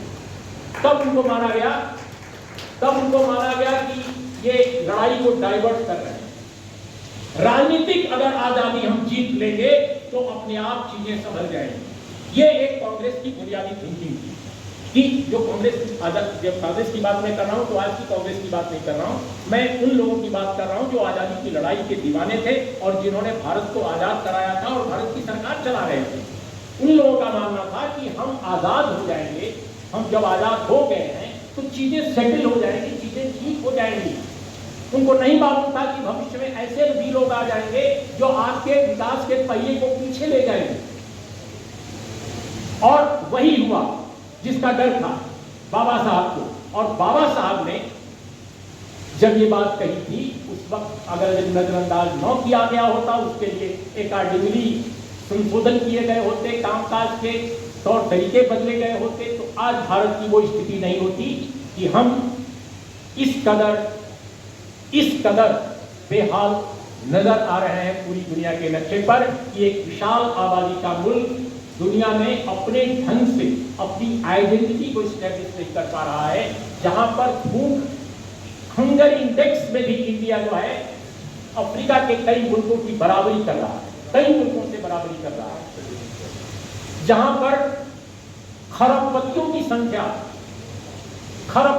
संख्या तो बढ़ रही है, लेकिन जिस स्पीड में खरबपतियों की संख्या बढ़ रही है उसी स्पीड में गरीबी भी बढ़ रही है। अब आप लोगों को बहुत आश्चर्य होगा जो मैं कहूंगा, लेकिन मैं इसका सोर्स कोट करता हूं, बगैर सोर्स के मैं कोई बात नहीं बोल रहा हूं। अपने मुल्क में 1922 में आया था इनकम टैक्स कानून, अगर मैं नहीं बोल रहा हूं, ये बात भी मैंने नोट नहीं किया है कहीं, लेकिन मेरे दिमाग में है, आप लोग चेक कर लीजिएगा, गलत होगा तो मैं संशोधन कर दूंगा। इनकम टैक्स कानून आया था, उस वक्त भारत में जितनी गैर बराबरी अनइक्वालिटी, उससे ज्यादा अनइक्वालिटी आज है। Can you believe? इसका मतलब ये नहीं है कि मध्य वर्ग जो इतना खुशहाल आया है उसको मैं इग्नोर कर रहा हूं। जो सबसे ऊपर बैठे लोग हैं टॉप के लेवल पर, और जो सबसे नीचे बैठा आदमी है, जो हर शहर में जो झुग्गियों में जीता है रहता है, जिसके लिए बुलडोजर भी नाकाफी हो गए हैं, जब चाहे तब कोई पुलिस वाला ही उसको हटा देता है, न जाने कैसे कोई रहस्यमय कोई शक्ति आती है और पूरी झुग्गियों में आग लगाकर चली जाती है, लोग जल जाते हैं, उनके सामान जल जाते हैं, उनकी सब कुछ पहचान मिटा दी जाती है।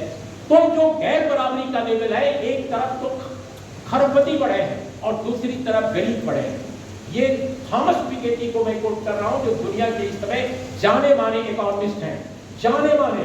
थॉमस पिकेटी के ग्रुप ने एक रिसर्च की है और थॉमस पिकेटी की जो नई किताब आई है उसमें ये आंकड़ा दिया गया है कि 1922-23 के आसपास जो भारत में गैर बराबरी थी यानी अमीर और गरीब के बीच, उससे ज्यादा इस समय गहरी खाई है।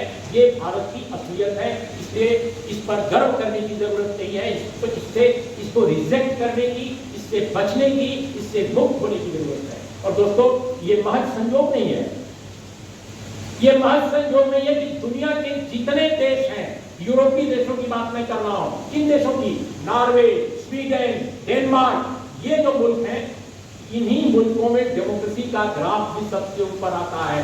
हर साल जो इंडेक्स जारी होता है उसमें डेमोक्रेसी के इंडेक्स में ये मुल्क सबसे आगे होते हैं, और यही वो मुल्क हैं जहां पर असमानता सबसे कम है, प्रेस फ्रीडम भी सबसे अधिक है। इस बार जो प्रेस फ्रीडम का नया इंडेक्स जारी हुआ है, जहां तक मुझे याद है, उसमें भी Denmark, Sweden, Norway, Switzerland, Costa Rica, Estonia, Belgium, Ireland, Finland, ये देश सबसे ऊपर है फ्रीडम ऑफ प्रेस में सबसे ऊपर है। और मजे की बात है कि आप डेमोक्रेसी का ग्राफ देख लीजिए, जो इंडेक्स जारी हुआ है, उसमें भी यही देश सबसे ऊपर है। क्या इसका मतलब हुआ कि जिन देशों में डेमोक्रेसी बेहतर रहेगी, उन देशों में प्रेस फ्रीडम भी बेहतर होगी।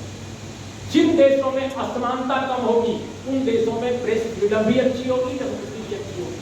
अमेरिका दुनिया का सबसे ताकतवर देश है, लेकिन प्रेस फ्रीडम के मामले में, डेमोक्रेसी के मामले में और गैर बराबरी के मामले में उसका ग्राफ जो है यूरोप के मुल्कों से काफी खराब है। बाई चांस मुझे अमेरिका भी रहने का मौका मिला है और डेनमार्क में भी रहने का मौका मिला है, और मैंने दोनों के समाजों की अपनी आंखों से देखा है, समझने की कोशिश की है दोनों में क्यों फर्क है। अब आप कह सकते हैं कि डेनमार्क तो बहुत छोटा मुल्क है, अमेरिका तो बड़ा मुल्क है, वो सब ठीक है, लेकिन जो गवर्नेंस का मॉडल है, इसी की बात डॉक्टर बी आर अम्बेडकर लगातार अपने डिस्कोर्स में किया करते थे, जिसको कि उस समय आजादी की लड़ाई के दौरान और उसके बाद नहीं समझा गया। एक और बात जो मैं कहना चाहता हूं, और फिर मैं कंक्लूड करूंगा धीरे धीरे, कि डॉक्टर अम्बेडकर को केवल ये देखने की कोशिश की गई कि वो कॉन्स्टिट्यूशनल एक्सपर्ट थे, दलित आइकन थे, जैसा मैंने पहले कहा, लेकिन दोस्तों, डॉक्टर अम्बेडकर का भारत के निर्माण में योगदान किसी और फ्रीडम फाइटर से अगर ज्यादा नहीं है तो कम तो बिल्कुल नहीं है। मैं सबकी बात कर रहा हूं, और इसलिए कर रहा हूं कि भारत में अम्बेडकर पर क्योंकि काम कम हुआ है, पढ़ाई लिखाई कम हुई है, रिसर्च कम हुई है, उनके बारे में धीरे धीरे सब चीजें सामने आ रही हैं। ये सारी चीजें मौजूद हैं इतिहास में, हमारे तथ्य में मौजूद है, लेकिन उनको दर्ज नहीं किया जाता। अब जैसे उदाहरण के तौर पे बाबा साहब, आप लोगों को मालूम होगा कि वायसराय की एग्जीक्यूटिव काउंसिल के मेंबर थे 1942 से 1946 के बीच। आप लोगों को मालूम है ना, इतिहास के जो विद्यार्थी होंगे जानते होंगे। बहुत सारे लोगों ने कहा कि बाबा साहब अंग्रेजों की काउंसिल में क्यों चले गए, ये तो गलत बात है जी, उनको तो लड़ना चाहिए था। लेकिन बाबा साहब ने अंग्रेजों की काउंसिल यानी मंत्रिमंडल 1942 to 1946 वहां जाकर उन्होंने किया क्या, मैं आपको बताता हूं क्या क्या किया। बाबा साहब ने 20 जुलाई 1942 को ज्वाइन किया था काउंसिल, वायसराय की एग्जीक्यूटिव काउंसिल। उसमें लेबर मेंबर थे, यानी भारत के लेबर मिनिस्टर,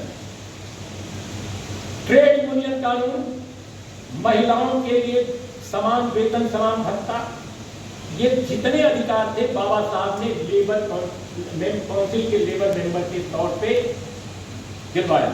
और दोस्तों, यही नहीं, इसी काउंसिल में रहते हुए उन्होंने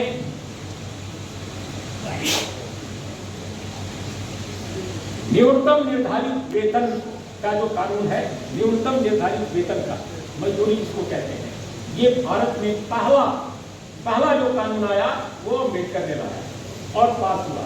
स्त्री पुरुष का समान वेतन, जो अमेरिका में बहुत बाद में लागू हुआ, इंडिया में पहले लागू हो गया और वो अम्बेडकर ने कराया। The Indian Trade Union Amendment Bill Baba Saheb ने पास कराया।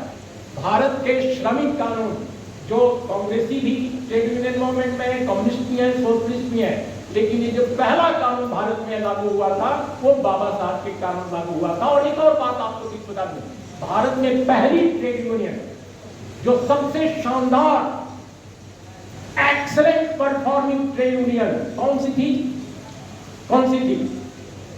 बॉम्बे बॉम्बे की नगर महापालिका की वो ट्रेड यूनियन थी, उसके संस्थापक लेबर लीडर थे डॉक्टर बी.आर. अम्बेडकर। ये कम लोग जानते हैं क्योंकि लिखा नहीं जाता, बताया नहीं जाता, खोजा नहीं जाता, क्योंकि अम्बेडकर है, अम्बेडकर है। इसके अलावा दोस्तों, खदान की महिला मजदूरों को पुरुष मजदूरों के बराबर वेतन और उनसे ज्यादा सुविधा, मातृत्व अवकाश और मातृत्व भत्ता दिलाने का काम अम्बेडकर ने किया। Can you believe? Hindu code bill में जो असहमतियां कांग्रेस की रिजीम से डॉक्टर बी.आर. अम्बेडकर की थी, इसके बावजूद महिलाओं के लिए जितनी सुविधाएं दी गई वो सारा अम्बेडकर का योगदान है। इसलिए इस देश में चाहे महिला अपर कास्ट की हो, चाहे सो कार्ड लोअर कास्ट की हो, सारी महिलाएं इस मुल्क की बाबा साहब के लिए मैं समझता हूं कि उनको नमन करना चाहिए, आभार प्रकट करना चाहिए कि बाबा साहब के कारण उनको ये सुविधा मिली है। None else, it was only and only बाबा साहब। एंड 8 घंटे की नौकरी, 8 घंटे की नौकरी, भारत में 8 घंटे की नौकरी का प्रावधान किसने दिया? ये किसी और रिजीम ने नहीं दिया। ये बाबा साहब जब एक्जीक्यूटिव काउंसिल के मेंबर थे वायसराय की, उस वक्त बाबा साहब ने किया। और आज अपने देश की मौजूदा जो महान सरकारें हैं, राष्ट्रवाद के लिए प्रेरित सरकारें, भारत को हिंदू राष्ट्र बनाने पर आमादा सरकारें, वो सरकारें 12 घंटे का काम दिला रही हैं लोगों को, जबरन 12 घंटे काम करा रही है और कह रही है कि हम भारत को गुरु बनाएंगे, विश्वगुरु, विश्वनायक, महानायक। 12 घंटे काम किसके लिए? अदानी के लिए, अंबानी के लिए। और बाबा साहब ने 8 घंटे काम कराने का प्रावधान कानून पास करा। दोस्तों, ये सब बाबा साहब की उपलब्धियां कुछ हैं, लेकिन मैं आपको एक बात और बताना चाहता हूं। ये सब अमेंडमेंट था या ये शुरुआत की थी, अमेंडमेंट नहीं था। अमेंडमेंट ट्रेड यूनियन कानून केवल था, 8 घंटे का ओरिजिनल था। दूसरी बात दोस्तों, बाबा साहब के दौर में एक बात और जो हुई बहुत महत्वपूर्ण है, वो ये था कि बहुत सारे लोग समझते हैं कि बाबा साहब ने ये संविधान बनाया। ये अम्बेडकरवादी भी बहुत सारे लोग सोचते हैं ऐसा ही। दलित समाज के जो इंटेलेक्चुअल्स कई हैं, वो भी इस तरह की बात लिख देते हैं या बोल देते हैं अपने भाषणों में कि ये संविधान बाबा साहब का है। दोस्तों, जितना मैंने इस संविधान को पढ़ा है और जितना बाबा साहब को समझा है, ये संविधान बाबा साहब का बनाया हुआ संविधान जरूर है, लेकिन बाबा साहब के सपनों का संविधान नहीं है। आपने बात समझी? बाबा साहब ने ड्राफ्टिंग इसकी की है। ड्राफ्टिंग कमेटी के 7 लोग थे मेंबर, और 7 जो लोग थे उसमें कितने लोग थे जो बाबा साहब की विचारधारा के थे? आप देखिए जरा, बाबा साहब के साथ इस संविधान कमेटी में कौन कौन था, नाम सुन लीजिए। 7 सदस्यों की सूची थी। Doctor B R. Ambedkar chairman, doctor K M. Munshi, A K. Ayyangar, Gopalaswami N Gopalaswami, Mohammad Saadulla, B L. Mitter, D P. Khetani. इतने लोग, ठीक है जी। अब बताइए कि इतने लोगों के बीच जो आमतौर पे कांग्रेस से आए थे, सभी के सभी लोग टोटल 292 संविधान सभा के मेंबर थे। तो 292 ये प्रांतीय जो कमेटियां थी, असेंबलीज, उनसे चुनकर आते थे। 93 जो मेंबर थे वो भारत के शाही परिवारों यानी घरानों से थे, जो राजघराने थे उनके नुमाइंदे थे। और 3 सदस्य जो थे वो 4 जो कमिश्नरियां थी सरकार की, उनमें से आए थे। तो कुल मिलाकर 389 मेंबर थे भारत की संविधान सभा में। कितने थे? 389। जो छात्र यहाँ बैठे हैं वो जरूर इसको नोट कर लें और देखिए, जाकर पढ़ें उसको। अम्बेडकर को याद करने का मतलब चीजों को वैज्ञानिकता के साथ समझना है, केवल पूजा अर्चना करना नहीं है। अम्बेडकर को समझोगे तभी इस देश को बदलोगे। तो अम्बेडकर साहब, ये जो 389 की सभा थी, संविधान सभा, उसमें इकलौते थे। इकलौते यानी पूरी जो संविधान सभा थी, एक तरह की थी या 2 तरह की थी। भाई शाही घरानों के लोग थे और कांग्रेस के लोग थे। कम्युनिस्टों ने बायकॉट किया था, सोशलिस्टों ने भी बायकॉट कर दिया। हालांकि मैं कम्युनिस्टों और सोशलिस्टों के बायकॉट को गलत मानता हूँ। एक इतिहास के विद्यार्थी के नाते मेरा मानना है कि दोनों को संविधान विधानसभा में चुनाव लड़ना चाहिए था और लड़कर आना चाहिए था, जिससे कि वो प्रिवेल कर सकें, अपनी बात को रख सकें और अमेंडमेंट करवा सकें अगर कोई ऐसी बात आ रही है जो उनको नहीं पसंद है। तो कम्युनिस्टों सोशलिस्टों दोनों ने गलती की। अच्छी बात है कि केटी शाह या मेहता जैसे कुछ लोग आ गए जो समाजवादी विचारधारा के थे और उन्होंने कांग्रेसियों के साथ काफी लड़ाई लड़ी संविधान सभा में। केटी शाह की बात मुझे याद आती है, he was a very great honourable member of Indian constituent assembly, और उन्होंने आर्टिकल 39 पर जबरदस्त अभियान चलाया संविधान में, और जिसके कारण काफी फैलियत हुई कांग्रेस की। तो मेरा ये कहना है कि बाबा साहब ने आजादी की लड़ाई के दौरान जो काम किए थे उसके मुतल्लिक वो एक बेहतर संविधान चाहते थे, और यही कारण है कि भारत का जब संविधान सभा बैठी तो उन्होंने राष्ट्रीय अनुसूचित जाति फेडरेशन की तरफ से एक ड्राफ्ट पेश किया था। ये कम लोग जानते हैं, और जो ड्राफ्ट था उसका नाम था constitution of United states of India. क्या समझे? Constitution of United states of India. संयुक्त राष्ट्र संघ की तरह उन्होंने भारत का नामकरण किया था यूनाइटेड स्टेट्स ऑफ इंडिया, और यूनाइटेड स्टेट्स ऑफ इंडिया का जो कॉन्स्टिट्यूशन है वो उनके वॉल्यूम संख्या 2 में होता है, अगर मैं भूल नहीं रहा हूं तो। अगर मैं कुछ गलत बोल गया तो आप करेक्ट कर दीजिएगा। एक सेकंड मैं देख के बताता हूँ, शायद मैंने कहीं लिखा है। आप लोगों के आने से पहले मैंने बाबा साहब के कुछ महत्वपूर्ण जो पहलू हैं उनको नोट किया था, ताकि आपके सामने मैं कॉन्क्रीट ढंग से अपनी बात कह सकूं। यस, इसमें जो एक चैप्टर है इस खंड में उनके बारे में, उसका नाम है state and minority. State and minority का मतलब राज्य और अल्पसंख्यक। अल्पसंख्यक से मतलब बुद्धिस्ट और सिख और मुसलमान नहीं है। उन्होंने अल्पसंख्यक कहा था दलित उत्पीड़ित समाजों के लिए। ठीक है, दलित उत्पीड़ित समाजों के लिए माइनॉरिटी की बात उन्होंने की थी। ये इंडिया में माइनॉरिटी की तरह है, यानी जो माइनॉरिटी कम्युनिटी है उसी की तरह है। और बाबा साहब ने उस चैप्टर में, बहुत लंबा चैप्टर है, उनके कलेक्टेड वर्क्स में आप पढ़ सकते हैं, उसमें यूनाइटेड स्टेट्स ऑफ इंडिया का जो कॉन्स्टिट्यूशन पेश किया था वो भारत का जो मौजूदा संविधान है उसके मुकाबले बहुत छोटा था, बहुत छोटा था, लेकिन इतना उलझाऊ नहीं। भारत के संविधान को जब आप पढ़ते हैं तो आप इतनी उलझनों के बीच से गुजरते हैं कि जैसे लगता है कि छत्तीसगढ़ में जो बस्तर का इलाका है उसमें अबूझमाड़ नाम सुना है? अबूझमाड़ का एक अबूझमाड़ नाम का जंगल है, एक ऐसा माड़ जो अबूझ है।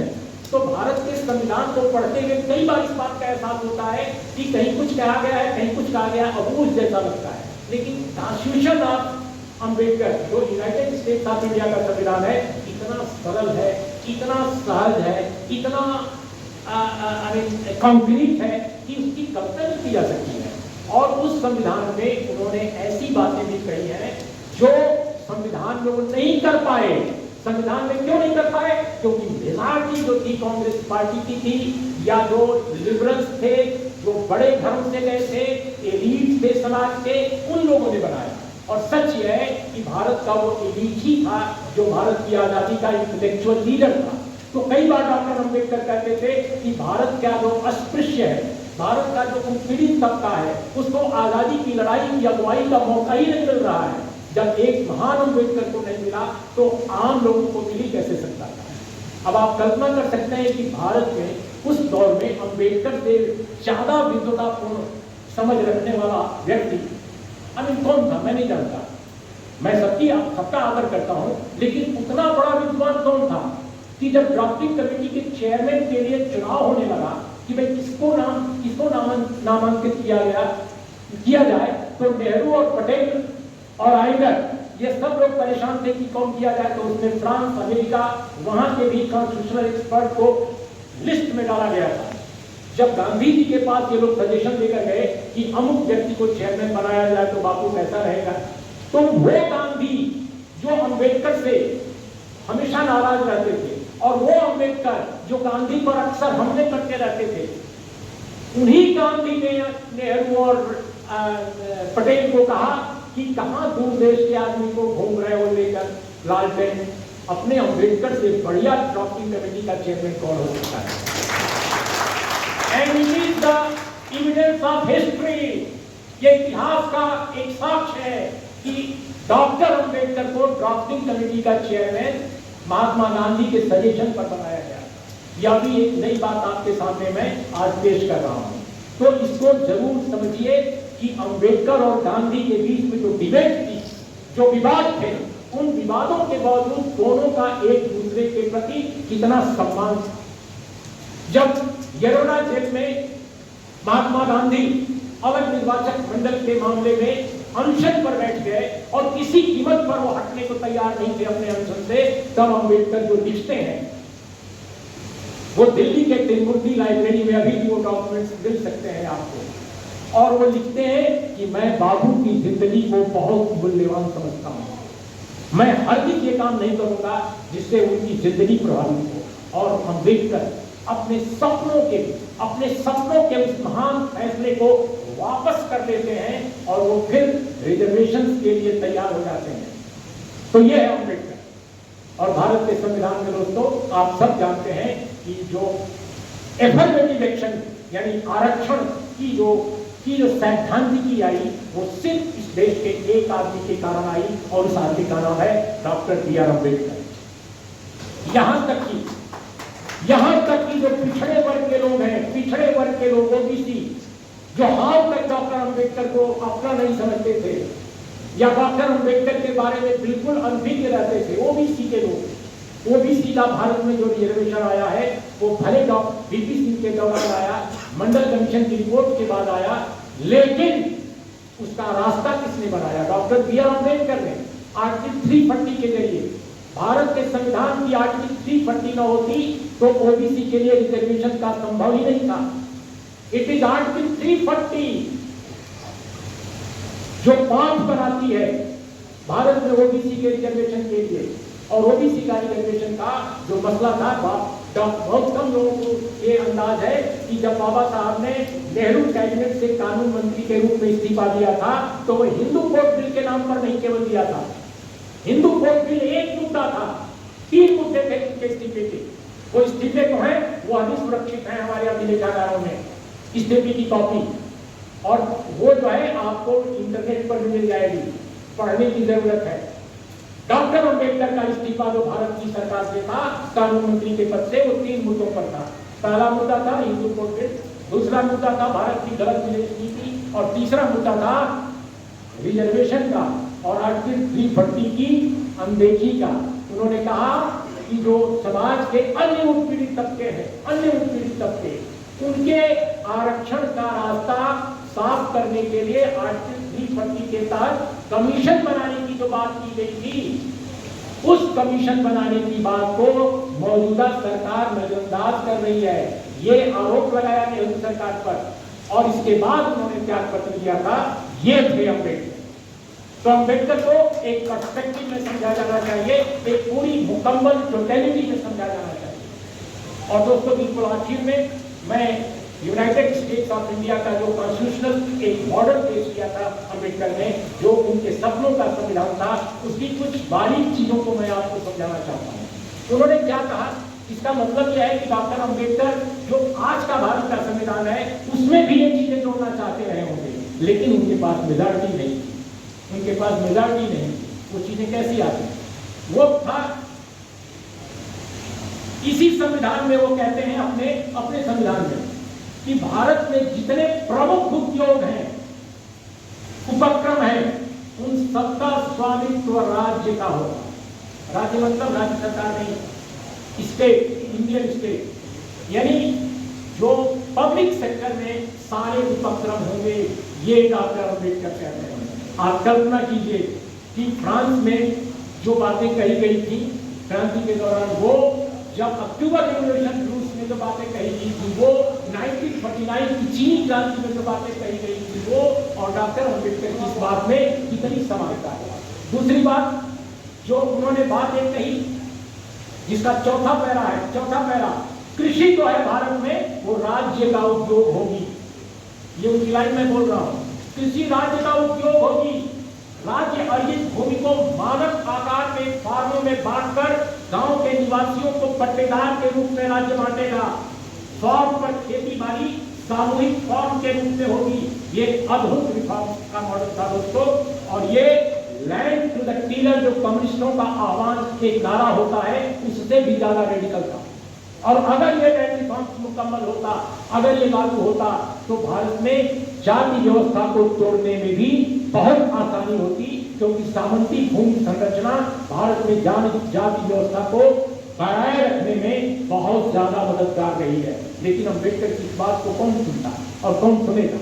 और दोस्तों, उन्होंने एक बात, दो बातें और कहकर मैं अपनी बात खत्म करता हूं। पहली बात कास्ट के बारे में।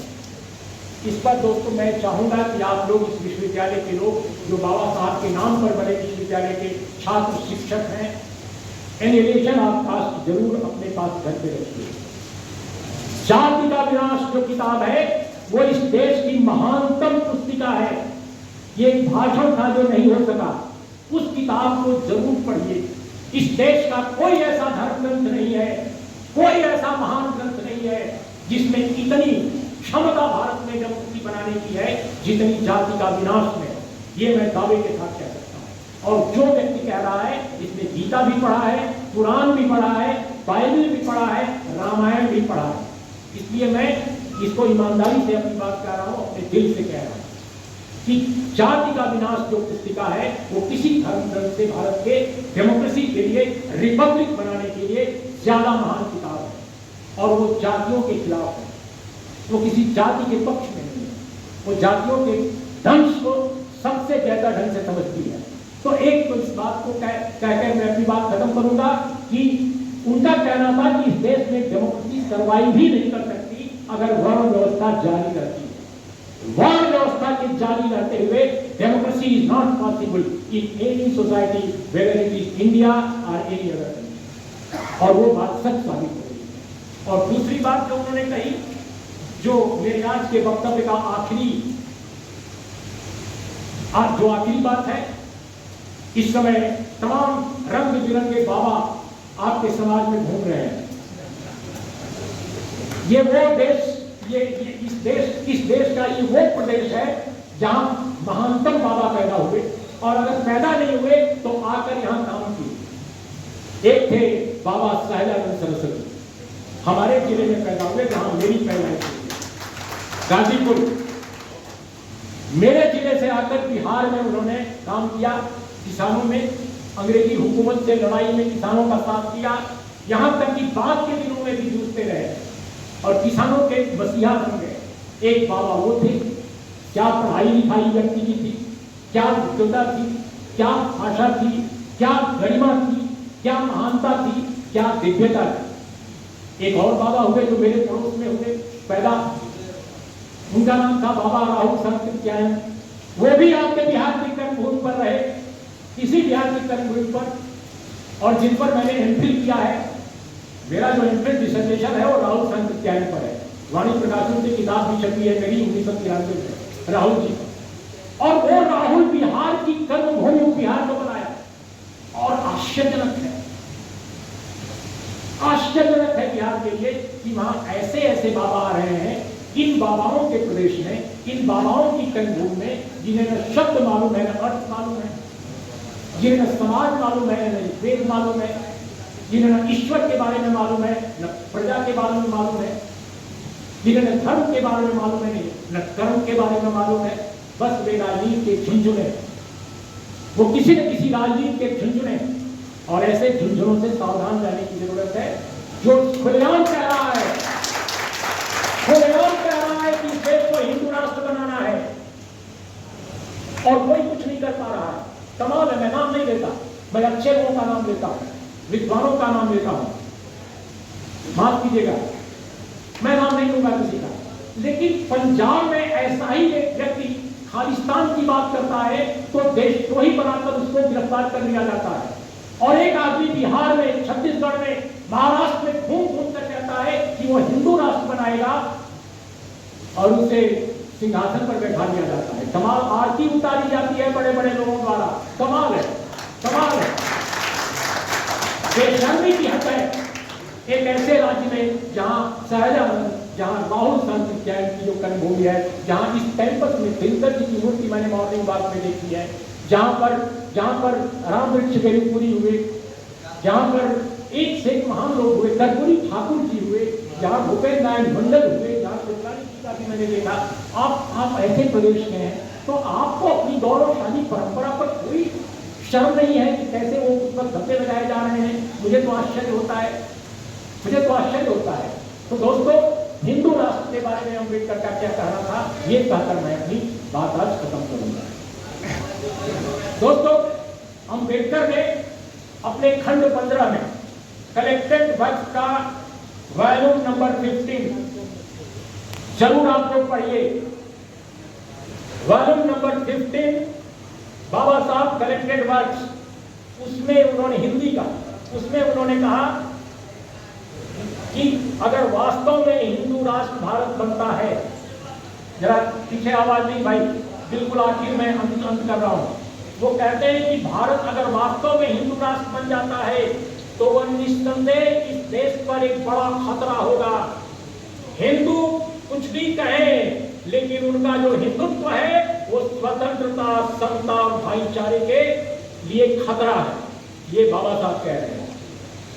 बाबा साहब कह रहे हैं कि हिंदुत्व स्वतंत्रता, समता, भाईचारे के खिलाफ है। ये जो हिंदुत्व है और इसको हर कीमत पर रोका जाना चाहिए, हर कीमत पर रोका जाना चाहिए। और अंत में बाबा साहब कहते हैं कि यद्यपि अपने समय के दौर के बारे में कहते हैं, यहीं पर मैं खत्म भी करना चाहता हूं कि यद्यपि भारत आजकल एक राजनीतिक पागलखाना है, ये मैं नहीं कह रहा हूं, बाबा साहब कह रहे हैं, यद्यपि भारत आजकल एक राजनीतिक पागलखाना है, फिर भी मैं आशा करता हूं कि इस देश में पर्याप्त लोग बुद्धिमान व्यक्ति हैं, पर्याप्त लोग बुद्धिमान है। यानी राजनीतिक पागलखाना करार दे रहे हैं देश को, लेकिन कह रहे हैं कि लेकिन फिर भी यहाँ बुद्धिमान लोग बहुत हैं, ये बाबा साहब कहते हैं। तो दोस्तों, मैं भी मानता हूं कि राजनीति में पागलखाना बहुत बढ़ गया है, लेकिन इस देश में बुद्धिमानों की कमी नहीं है। और हर वर्ण, हर जात, हर समाज, हर धर्म में सब में अच्छे लोग हैं।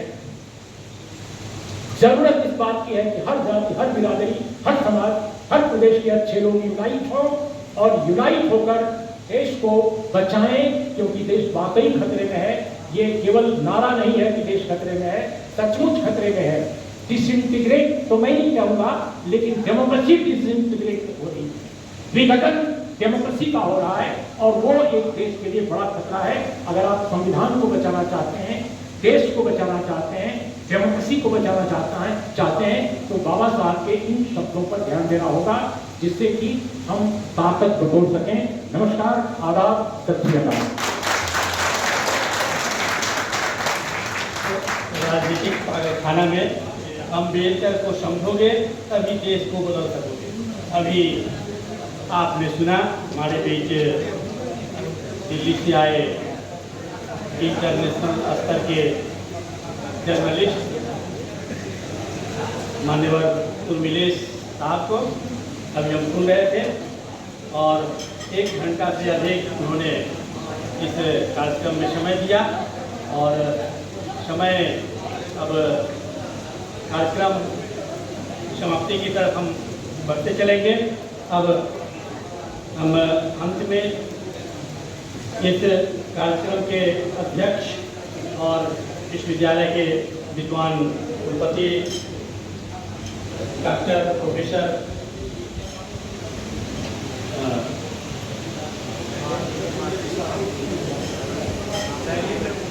कुमार चतुर्वेदी साहब से आग्रह करेंगे कि वो मंच पर आए और इस सभा अध्यक्ष के उद्बोधन से लाभान्वित है।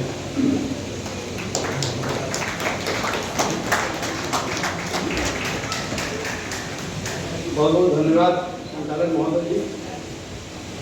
प्रख्यात राजनीतिक विश्लेषक, बनारस विश्वविद्यालय के छात्र रहे और अपने नाम तो पूरे देश और पूरे जगत को बताने के लिए सक्षम व्यक्ति कमलेश जी, मंच पर हमारे डॉक्टर साहब, प्रो वाइस चांसलर साहब, DSW जी, हमारे यहाँ CCDC, हमारे यहाँ के जॉनसन कंट्रोलर, वीरपुर सिंह विश्वविद्यालय के रजिस्ट्रार, हमारे यहाँ के DO साहब पंकज राय जी, चौधरी साहब लोग, महाविद्यालयों के से आए हुए प्राचार्य, प्रधानाचार्य, ढेर संख्या में अम्बेडकरवादी चिंतक और हमारे कई छात्र नेता जो कि अक्सर मेरे पास आते हैं बड़ी मांगों को लेकर, उन सभी का हम इस्तेमाल करते हैं यहाँ पर। सर कहाँ से स्टार्ट करें? बहुत सी बातें आपने कही, बहुत सी बातें आपने कही, क्योंकि इलाहाबाद विश्वविद्यालय के आप भी हैं सर और मैं भी, तो कहना कुछ मुझे भी पड़ेगा। अम्बेडकर वो विशाल व्यक्तित्व है कि जिस व्यक्ति ने जैसा चाहा, जहाँ चाहा, वहाँ उनको अम्बेडकर दिखाई पड़ा। हमने अपने स्वार्थ के लिए जिस डायमेंशन से चाहा, हमने अम्बेडकर को यूज किया। ये वही अम्बेडकर हैं जिनके लिए आपने अंत में कहा, उन्होंने कहा कि जातिवाद अगर होगा तो डेमोक्रेसी नहीं रहेगी। ध्यान दीजिए सर, यहाँ से हम नॉर्वे की तरफ चलेंगे, इसके निर्वाही देशों में आपने एग्जाम्पल दिया है, मैं वहाँ पर भी जाऊँगा। अम्बेडकर में बहुत कम किताबें हैं सर, क्योंकि आज अम्बेडकर पर किताबें इसलिए कम है क्योंकि गांधी चिंतन के खिलाफ में आप सरेआम गाली दे सकते हैं, कहीं कोई बोलने वाला नहीं होगा। हम अम्बेडकरवादी लोग ही सबसे बड़े दुश्मन अम्बेडकर थे, ध्यान दीजिएगा। हमने अम्बेडकर को जात में बांध दिया, हमने अम्बेडकर को एक आरक्षण बांधा। आरक्षण किसके लिए? अम्बेडकर को भी आरक्षण की जरूरत नहीं पड़ी सर, वोट लिस्ट था, मैं था इसलिए बोल रहा हूँ बात की बात। अम्बेडकर को जात पात का सहारा कभी नहीं लेना पड़ा, क्योंकि अम्बेडकर की टाइटल उनके गुरु ब्राह्मण हैं, क्योंकि वो तो इतने कभी भी कड़वाहट वाले हो ही नहीं सकते। अम्बेडकर वाकई इस ताकत को खाने के सबसे प्रबुद्ध और सबसे विद्वान है। अम्बेडकर को यही पता था कि जो संविधान में बना रहा हूँ उसका पालन लोग कैसे करेंगे, अपने डायमेंशन से, अपने हिसाब से उस आर्टिकल को उठा लेंगे जिस आर्टिकल को उन्हें जरूरत है। अम्बेडकर ढेर सारी चीज जीवन है सर, जीवन के लाइफ साइकिल मतलब जो व्यक्तित्व आपका बचपन में होता है वो बुढ़ापे में नहीं हो सकता, लेकिन सबका कंटेक्स्ट भी उन्होंने दिया। उन्होंने सब कुछ होने के बावजूद भी केंद्र को ही सबसे अधिक पावर दिया, क्योंकि राष्ट्र सर्वोपरि था उनके लिए, ऊंचों के लिए। आखिर में भी जिस हम डेमोक्रेसी की बात करते हैं सब, जिस डेमोक्रेसी में आधार ही जात, और फिर अंत से पहले जाऊंगा, जिस डेमोक्रेसी में आधार ही जात और धर्म के आधार पर होगा, उस डेमोक्रेसी को आप क्या करेंगे? हम कितने अम्बेडकरवादी बन जाए, बात तो जहां से स्टार्ट हुई थी वहीं पर खत्म हो जाती। आज भी 14वें पुत्र के रूप में अम्बेडकर जी थे, जरा आज भी उस परिवार की स्थिति देखिए जहां 14 पुत्र होते। आज किस बड़े नेता का, किस बड़े अधिकारी का, किस बड़े बुद्धिजीवी का लड़का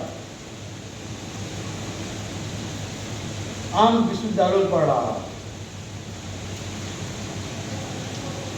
हम चाहे जितना विद्वान हो, हम पूछते हैं उसे ही हैं जिसका बहुत नाम हो चुका होता है। ये कॉम्प्लेक्स हमारे अंदर है। हम वाकई राजनीति लिखना, हमने व्यक्ति को वोट की राजनीति को बदल दिया है। वो वोटर नहीं रह गया, हमारा वोट बैंक हो गया, हमने उसको बैंक बना कर रख दिया। जब चाहूँगा तब विड्रॉल कर लूँगा, जब चाहूँगा तब जमा कर लूँगा। वो हमारी जरूरतों के साथ होना होता है। ये कड़वी सच्चाई है। हम अम्बेडकर पर चिंतन स्टार्ट कर रहे हैं। क्रिटिकल एनालिसिस होनी चाहिए अम्बेडकर। देखिए उनके ऊपर कितनी किताबें आ गई, लेकिन हमें अम्बेडकर को नहीं चाहते हैं कि उनकी क्रिटिकल एनालिसिस, जैसे ही क्रिटिकल एनालिसिस होगी वैसे ही अपने सब जातीय तनाव होता है। क्यों? क्या उनके जात के लोगों में सामाजिक चेतना नहीं है, प्रबुद्धता नहीं है? ये कहते हैं पहले निकट को देते हैं। वो भी उतने बुद्धिमान है जितना हम बुद्धिमान हैं, लेकिन उस आज किस ट्रैक को नहीं समझ पा रहे हैं कि अम्बेडकर को पढ़ने का मतलब यह है कि अम्बेडकर की पॉपुलरिटी बढ़ेगी। वही साहित्यकार, आप तो साहित्य के स्टूडेंट हैं सर, वही साहित्यकार सबसे बड़ा माना जाता है जिसके ऊपर सबसे अधिक समीक्षात्मक किताबें लिखी जाती है। मुक्तिबोध के अंधेरे में इतनी चीजें लिखी गई कि चार का मुंह टेढ़ा है सबको याद, अच्छी अच्छी चीजों को नहीं लिखी गई। तुलसीदास की उस चौपाई बारे में सब जानते हैं, ढोल गवाल आध्यात्मिक उसके दम पे ही रामचरित मानस किसी को पढ़ा हो चाहे ना पढ़ा हो, लेकिन उसको कोट करना बहुत आसान होता है। जरूरत इस बात की है कि समय बीत चुका है, सबको भूख भी लगी होगी और कुलपति बोल रहे हैं मजबूरी है, कोई उठ के जा भी नहीं सकता, मजबूरी भी है।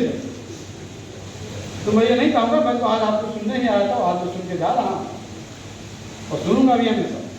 मुझे खुशी है कि आपने सारे डायमेंशन पे बात की है, लेकिन एक बात ये भी याद रखिए सर, आपने जो तुलना की है वो अनइवन है। स्कैंडिनेवियाई देश की आबादी उतनी है जितनी मेरे पूरे मुजफ्फरपुर जिले की हो। बहुत आसान होता है, यहाँ डेमोक्रेटिक क्वेश्चन रहता है, डेमोक्रेटिक क्वेश्चन रहता है। हम जात को भरते हुए हैं सर, हम धर्म को भरते हैं, और जब तक इस कोड को जानने के लिए और मानने के लिए आप तैयार नहीं होंगे तब तक बहस नहीं होगी। पहले आप जानिए तो मर्ज क्या है, तब आप डॉक्टर के पास जाएंगे। हमें मानने से इनकार करते हैं कि मुझे ब्लड प्रेशर हुआ, हमें मानने से इनकार करते हैं कि हम जातिवादी हैं, हमें मानने से इनकार करते हैं कि हम धर्म उन्मादी हैं। तो जब हम नहीं मानेंगे इलाज कहाँ से? पहले इस पर खुली डिबेट कराइए, तब हम इलाज की तरफ जाएंगे। एक बात नहीं हम लोग देख रही है, अरे हम लोगों के पास, आपके पास तो हमसे काफी सीनियर है, आपके पास तो पुराने नेताओं के कुछ दृष्टांत मिलेंगे भी, इन सबों के पास क्या मिलेंगे जो हमारे स्टूडेंट्स। ये किसका उदाहरण लेके आए, उसके दोषी तो हम ही हैं। और अगर महादेव बनना है तो एक पीढ़ी को तो 20 भाई बनना ही पड़ेगा, अमृत कभी निकलेगा सर, बिना 20 भाई बने अमृत नहीं निकल सकता। ऐतिहासिक धरती से आप सबका स्वागत है, बहुत बहुत धन्यवाद। साधुवाद। आप हमारे इस कार्यक्रम के अध्यक्ष और विश्वविद्यालय के विद्वान कुलपति का नेतृत्व सुन रहे थे। अभी आप लोग इत्मीनान से बैठेंगे, अल्पाहार लेकर ही जाएंगे और कार्यक्रम समाप्ति की ओर है। कार्यक्रम समाप्त होने पर ही निकले, यह मेरा आग्रह होगा। और सबसे पहले आग्रह है कि आप लोग अल्पाहार लेकर ही जाएंगे। हम आग्रह करेंगे अंत में, कार्यक्रम के अंत में जो इस कार्यक्रम को जीवंत बनाने का काम किया है, इस कार्यक्रम के आयोजन समिति के संयोजक और सारे अम्बेडकर जयंती आयोजन समिति के सदस्यों के सहयोग से इसके संयोजक डॉक्टर विनोद बैठा जी ने इस कार्यक्रम को जीवंत रूप दिया, उसके लिए उनको मैं पहले धन्यवाद देता हूँ।